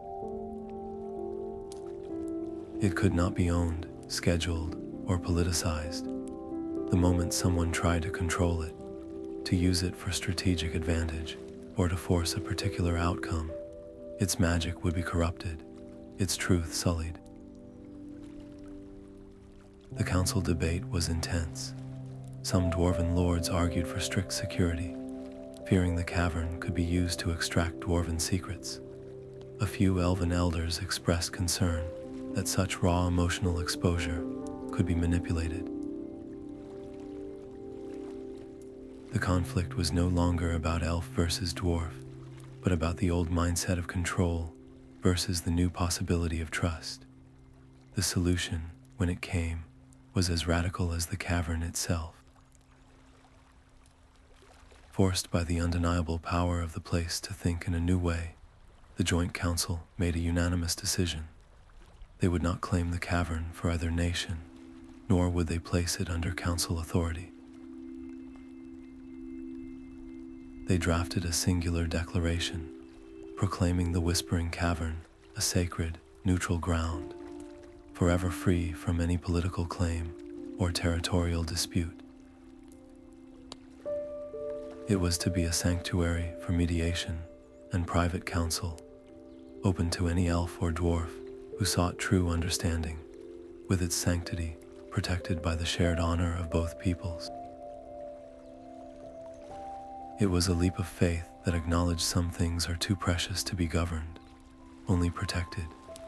In the quiet, ever-shifting glow of the cavern, where thought became light and understanding required no translation, the old prejudices that had once fueled wars and built walls did not vanish, but they felt exactly as they were, distant and incredibly small. The path that led Lyra down into the fungal groves was no longer a descent into a place of fear and mystery, but a walk through a living testament to what they had achieved. The cavern was transformed.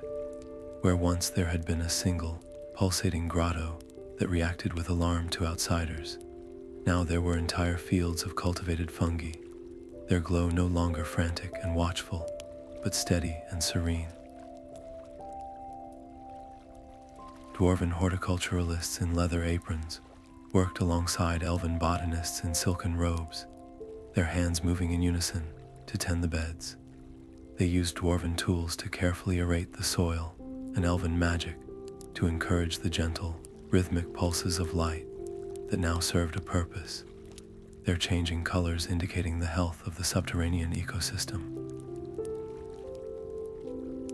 The air, once thick with a strange, sweet scent, now carried the familiar, wholesome aroma of rich earth and growing things, a fragrance that felt like a bridge between the deep mountain and the sunlit world above. Walking among them, Lyra felt a quiet, profound joy that was deeper than any diplomatic victory. This was no longer just a project. It was a new kind of garden, a place where the two cultures had not just agreed to share space, but had learned to cultivate a new kind of life together. It was in the heart of this thriving, magically lit sanctuary that she stopped, her gaze falling upon a small, clear patch of soil. a place that felt both sheltered and central, a nexus of the grove's gentle energy. It was here that she felt the impulse, a need that went beyond politics or strategy, to leave a mark that was purely of the elven wood, yet given freely to the mountain. From a small, intricately carved wooden box she carried, a relic passed down through generations of her family, she withdrew a single seed. It was not large, no bigger than her thumbnail, and it looked unassuming, like a polished river stone. But this was no ordinary seed. This was an acorn from the heart tree of the elven wood, the ancient, sentient oak that was the spiritual center of her people, a tree said to have witnessed the first dawn. To offer a seed from this tree was not merely a gesture of goodwill, it was an act of profound cultural and spiritual significance. It was like offering a piece of her people's soul. With a reverence that silenced the casual chatter of the workers around her, she knelt, her silken robes pooling on the soft, cultivated earth. She did not simply drop the seed into a hole.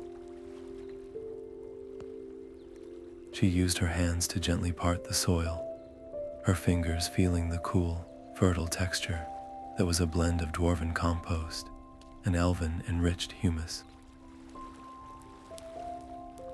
She placed the acorn into the earth with the care of one tucking a child into bed, then covered it over, her palm resting on the spot for a long, quiet moment, a silent blessing passing from her heart, through her hand, and into the soil of the hollow mountain. The consequence of this deeply symbolic act was immediate and miraculous. There was no slow, patient waiting for germination, no period of uncertainty. The moment the last bit of soil settled over the seed, the ground beneath her hand began to glow with a soft, warm light. A tender green shoot, no thicker than a blade of grass, pushed its way up through the earth, unfolding with a speed that was both impossible and utterly natural. It grew before their astonished eyes, stretching upward, its stem thickening, its bark taking on the smooth, silver-gray hue of the heart tree itself. Within minutes, it was a sapling, standing as tall as Lyra's knee, and then as tall as her waist. But the most breathtaking transformation was in its leaves. As the first few leaflets unfurled, they did not show the simple green of a forest oak. Instead, they shimmered with an internal luminescence, a light that was a perfect, inseparable blend of the deep, vibrant green of the elven wood and the brilliant, warm gold of the mountain's own heart forge. The leaves seemed to be woven from light itself, each one a tiny, pulsating jewel that cast a gentle, dual-toned radiance on the faces of the gathered dwarves and elves. The tree was not just growing, it was singing its hybrid nature into existence, a living symbol of the treaty's success, made not of compromises, but of a new, unified whole. This spontaneous creation triggered a moment of profound, shared hope that was almost overwhelming in its intensity. The dwarven horticulturalists, who measured time in the slow growth of crystals and the patient shaping of stone, stood in stunned silence, their pragmatic minds struggling to comprehend the swift, beautiful magic unfolding before them. The elven botanists, who understood the deep, slow language of trees, felt their breath catch in their throats, witnessing a miracle that surpassed their oldest lore.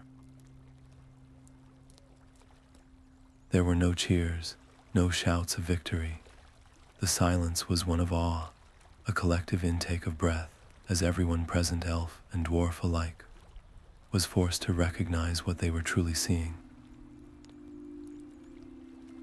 This was not an elven tree in a dwarven mountain. This was not a dwarven mountain hosting an elven guest. The shimmering, green-gold sapling was something entirely new. It was the birth of a hybrid culture, a living entity that embodied the best of both their worlds, proof that their union could create things more beautiful and powerful than anything they could have created apart. It was a testament to the fact that their shared future was not just a political arrangement, but a biological and spiritual reality taking root right before their eyes. And with that beautiful, fragile sapling standing as a promise to the future, the stakes for their entire endeavor were raised to a breathtaking new height. The sight of the young tree, so vibrant and full of potential, made the responsibility of their success feel both immense and deeply personal. This was no longer just about maintaining a peace treaty or managing shared resources. It was about nurturing this fragile beginning. They were now the guardians of a new Genesis. They had to ensure that the world they were building would be a place where this tree could grow to its full, magnificent potential, where its unique, fused light could shine for centuries to come. The tree was a promise, but it was also a challenge to every future generation of elves and dwarves to continue the work they had started, to water the roots of this alliance with understanding, and to protect its branches from the storms of old hatreds and new fears. Its very existence raised a silent, urgent question to all who looked upon it. Would they be worthy stewards of the impossible, beautiful future they had just planted together? It began not with a sound, but with a sensation, a deep, unsettling vibration that started in the bones and worked its way outwards until the very air in the caverns seemed to shudder. For a moment, everyone, elf and dwarf alike, froze, their conversations dying in their throats as they looked at one another with a shared, primal question in their eyes. This was not the familiar, manageable groan of a settling tunnel or the distant, controlled rumble of a mine blast.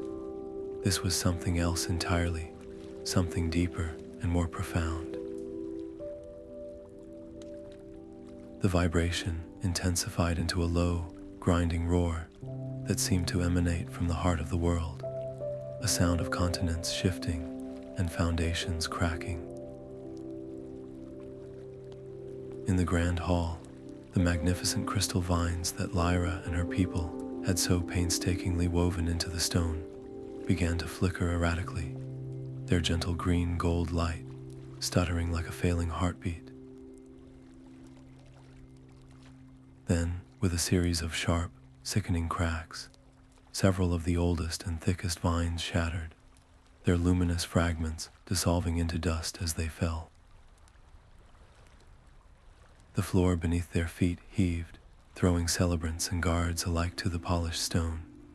From the ceiling high above, a rain of rock and dust began to fall, not a gentle drizzle, but a torrential downpour of stone. This was no magical attack, no sabotage from a hidden foe. This was the mountain itself, the ancient living entity they called home, tearing itself apart from the inside out. The great tectonic plates upon which the hollow mountain rested were moving in a way they had not for millennia, and the fragile harmony they had built was being tested against a force of raw, planetary power. In that chaos, with screams of terror mingling with the roar of collapsing stone, all eyes turned to Lyra. The crown of mithril and star sapphire felt suddenly heavy, not with honor, but with an impossible weight of responsibility. She saw the terror on the faces of her elven kin, the grim, fatalistic resignation on the bearded faces of the dwarves, who knew the sheer scale of this disaster. This was beyond engineering, beyond any single spell. The network of crystal vines, their great achievement, was failing because it was only a reinforcement, a bandage on a body that was now suffering a catastrophic internal rupture. To try and hold the mountain together with conventional magic would be like trying to stop a waterfall with her bare hands. She could feel the vast, destructive energy building, a pressure that would, in moments, shatter the entire underground kingdom into a collapsed tomb for every soul within it. There was only one force potent enough, one connection deep enough to even attempt to counter it. It was the same force that had calmed the Starfall scepter, not an opposing power, but a harmonizing one. But this time, the discord was not in a single artifact. It was in the world itself, and to harmonize with that, to offer a song strong enough to be heard over the scream of the planet, would require more than skill. It would require everything. Her decision was made not in a flash of heroic inspiration, but in a moment of absolute, terrifying clarity. There was no other path. Pushing herself to her feet, her voice cut through the din, not with a shout, but with a clear, resonant command that carried to every corner of the hall. To the Heartforge, everyone who can channel power, runesmith and mage alike, follow me now. She did not wait to see if they obeyed. She turned and ran, a streak of green and silver through the falling debris, her only goal the chamber that housed the mountain's dormant central heart.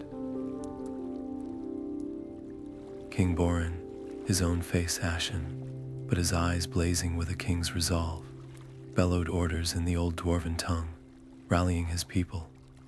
They moved as one desperate river, a tide of elves and dwarves flowing through the shaking corridors toward the one place where their power might still make a difference. When they burst into the Heartforge chamber, the great central crystal was dark once more, its light extinguished by the overwhelming seismic shock. Lyra ran to it, placing her hands upon its cold, lifeless surface. She looked at King Borin, who stood beside her, and then at the assembled crowd of her most powerful mages and his most skilled runesmiths, who crowded the doorway. "The mountain's song is breaking," she cried out, her voice strained. "We cannot fight it. We must join our song to its and change the melody, but the instrument is the network itself. I must channel my life through it. I will be the conduit, but I cannot do it alone. I need your strength, all of it." This was the ultimate decision, an action of total self-sacrifice that went beyond any previous risk. She was not proposing to cast a spell. She was offering to become a living bridge, to pour her very life force, her soul, into the crystalline network they had built, using her own existence as the string to restring a broken instrument. The consequence of such an act was horrifically simple. If the flow of power needed to save the mountain was greater than what her body could channel, she would be burned away to nothing, a wisp of smoke extinguished in the cataclysm. King Borin did not hesitate.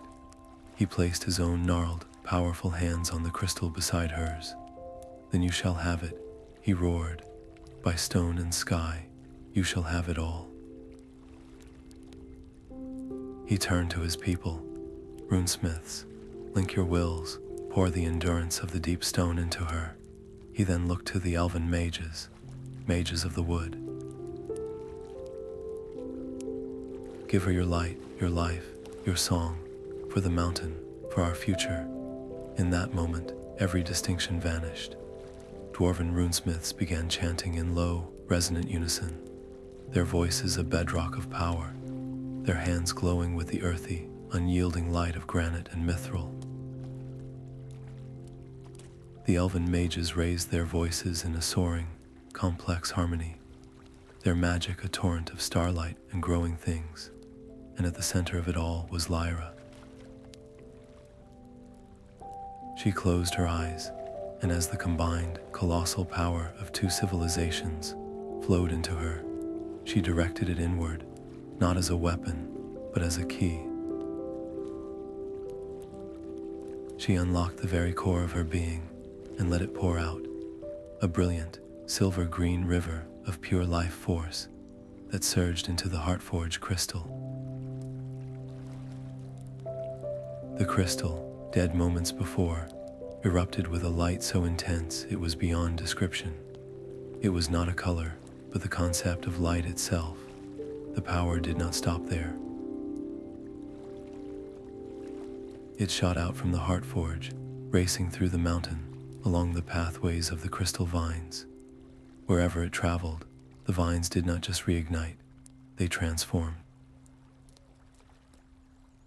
They blazed with the same impossible light, becoming conduits for this unified, desperate prayer. The entire mountain became a single, gargantuan circuit of fused Elven and Dwarven magic. The cataclysmic surge of this unified power did not meet the tectonic force with violence. It met it with integration. Lyra's consciousness, amplified 1,000-fold, did not push against the shifting plates. She wove their immense, grinding energy into the new, magical matrix being created. The Dwarven magic gave the structure permanence, a framework as enduring as the oldest stone. The Elven magic gave it flexibility and life, the ability to flow and adapt without breaking. The two magics, once separate, were now being hammered together on the anvil of planetary crisis, their essences permanently fused in the white-hot forge of necessity. The great roar of the mountain reached a deafening crescendo, a sound that felt like the end of the world, and then, abruptly, it stopped. Not a slow fading, but a sudden, absolute silence. The violent shaking ceased. The rain of stone ended. The mountain groaned one last, deep-throated sigh, and then fell utterly silent. It was a silence more profound than any they had ever known, heavy with the weight of what had just transpired. The light from the vines and the Heartforge slowly faded from its blinding intensity to a steady, gentle, dual-pulse glow, a slow, gold beat for the Dwarven stone, followed by a soft, green beat for the Elven leaf, a rhythm that was now the mountain's own new, unified heartbeat. The external conflict was over. The mountain was not just stabilized, it was remade, its very core now inseparably woven with the magic of both races. But as the light faded from the Heartforged crystal, Lyra's hand slipped from its surface. Her body, drained of every drop of the life force that had been the catalyst for this miracle, collapsed to the floor, as still and silent as the mountain she had just saved. The great cost of their shared power lay motionless before them, the ultimate price for a future that was now forever, irrevocably changed. Consciousness returned to Lyra, not as a sudden jolt, but as a slow, gentle tide washing over a barren shore. The first thing she became aware of was not pain, but a profound, resonant hum that seemed to vibrate within her own bones, a deep and steady rhythm that was both inside and outside of her at the same time. She was lying on the cool, smooth floor of the Heartforge, but the chamber was no longer the place of desperate sacrifice she remembered. The blinding, cataclysmic light was gone, replaced by a soft, pervasive glow that pulsed with a living warmth. She opened her eyes, her vision blurry at first, then clearing to reveal the impossible. The great central crystal, once dormant and dark, then a vessel for annihilating power, was now alive. It pulsed not with a single color, but with two, a brilliant, warm gold that swelled like a forge's heart, followed immediately by a cool, serene silver that flowed like moonlight on water. gold and silver, in a perfect, endless rhythm. It was the mountain's heartbeat, and it was beating in time with her own, gathering a strength she did not know she still possessed. Lyra pushed herself up onto one elbow, then slowly, unsteadily to her feet. Her body felt fragile, like a vessel that had been emptied and scrubbed clean, but it was whole. The memory of the cataclysm was a roaring echo in her mind, the feeling of her very life force being poured out like water onto a desert. The combined might of two races flowing through her, the terrifying, ultimate gamble. She had been prepared to become nothing, a wisp of memory extinguished for the sake of a future she would never see. Yet here she was, alive, and the mountain was not just standing, it was singing. Driven by an instinct deeper than thought, she took the few shaky steps to the central crystal. The air around it shimmered with tangible energy, a comforting pressure against her skin. With a reverence that felt both new and ancient, she reached out and placed her palm flat against the crystal's warm, vibrant surface. This was not an act of magic or a diplomatic gesture. It was a greeting, a confirmation, a final, quiet hello. The moment her skin made contact, her perception exploded outward. It was not a vision or a sound, but a feeling, a knowing that flooded her entire being. She was no longer just Lyra, an elf standing in a chamber. She could feel the entire mountain, not as a collection of stone and tunnels, but as a single, vast, living entity. She felt the deep, patient roots of the dwarven holds, the strength of mithril veins running like arteries through the stone, and intertwined with it, she felt the bright, flowing energy of the elven magic. The crystal vines no longer just decorations, but a shimmering nervous system, carrying light and life to the deepest, darkest corners.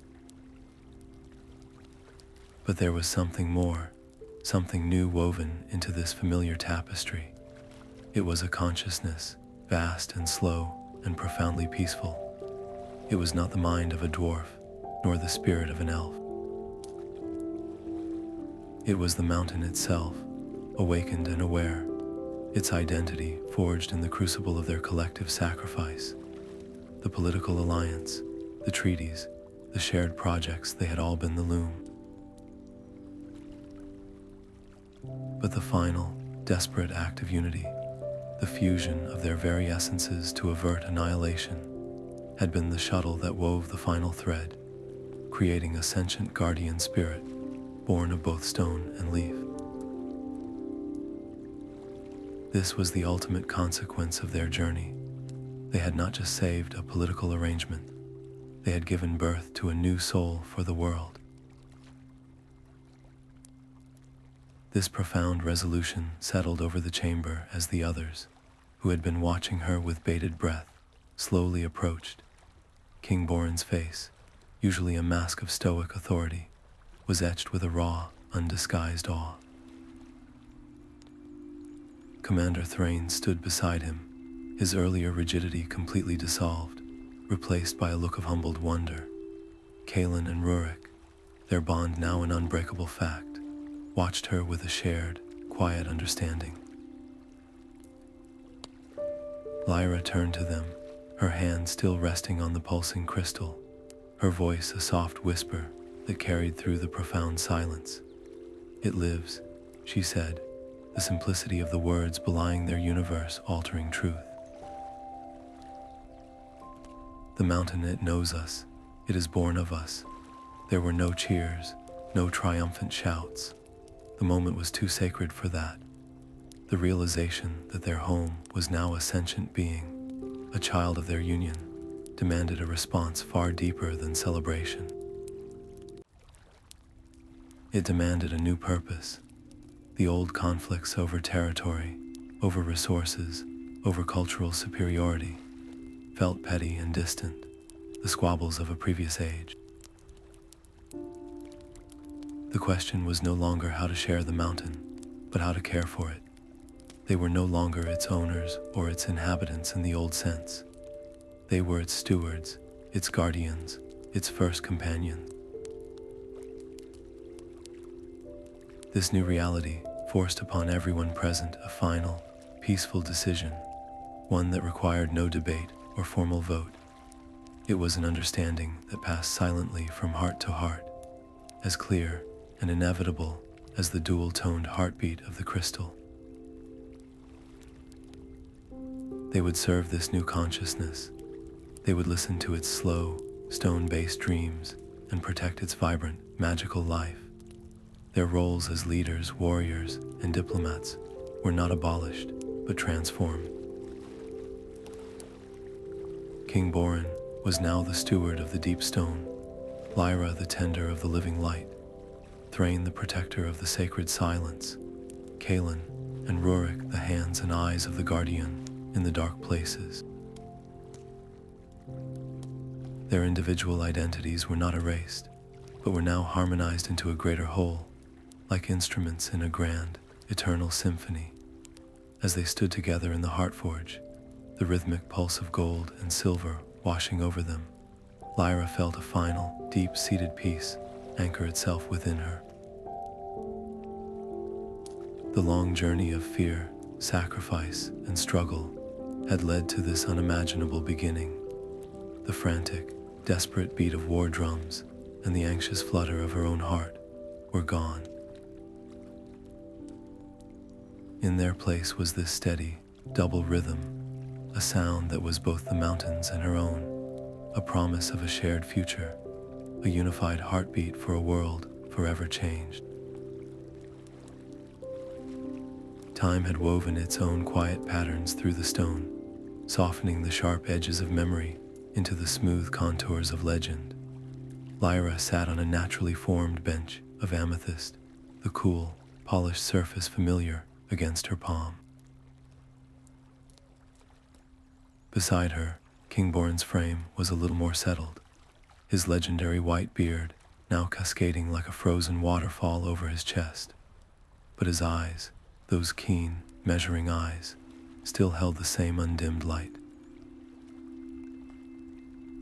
They were in the Whispering Cavern, the very air around them alive with the gentle, shifting luminescence of shared thought and unspoken feeling. Before them, where the cavern opened into a wide, peaceful clearing, grew the heart tree. It was no longer the fragile sapling she had planted in a moment of hope, but a magnificent, towering oak, its bark the color of polished silver, and its leaves a canopy of shimmering, pulsating light, each one a perfect fusion of emerald green and brilliant gold.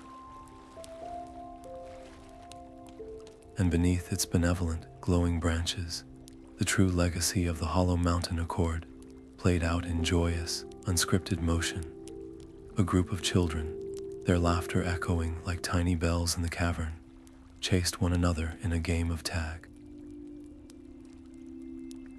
There were young dwarves with their sturdy limbs and bright, braided hair, and elven children who moved with a fluid grace that seemed to dance on the very air.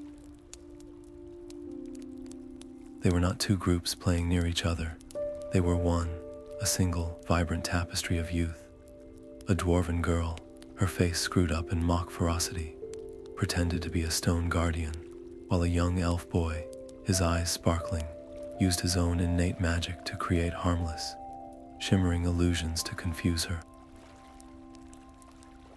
They tumbled together in the soft, moss-like fungi that carpeted the floor, their mixed laughter the most beautiful sound the mountain had ever known. This scene, so simple and so profound, was the ultimate consequence of their treaty, the final emotional closure to a journey that had begun with suspicion and the very real threat of war. Lyra watched them, her heart so full it felt like a physical pressure in her chest. This was what they had fought for, what she had nearly died for. The Hollow Mountain was no longer just a dwarven stronghold, a place of deep delvings and ancient forges. Nor was it merely a place elves visited under the careful, formal terms of a diplomatic agreement. It had become something entirely new, something they had only dared to dream of in their most hopeful moments. It was a shared home. The very air was thick with the mingled scents of forged smoke and night-blooming jasmine, of polished stone and living earth. The sound was a symphony of dwarven hammer songs and elven wind harps, played not in separate chambers, but in harmonious concert. The mountain itself, now a sentient being born of their unified sacrifice, hummed its gentle, dual-toned rhythm in the background, a constant, comforting presence that embraced them all. It was a living testament, carved not in stone, but in the very fabric of their daily lives, to the transformative power of unity over ancient, paralyzing fear. It proved that the walls we build between ourselves, no matter how high or how old, can be dismantled, stone by patient stone, when met with courage and a willingness to understand. Lyra's own personal sacrifice and transformation were complete. The ambitious young ambassador, who had once trembled at the grinding closure of the stone gates, was gone.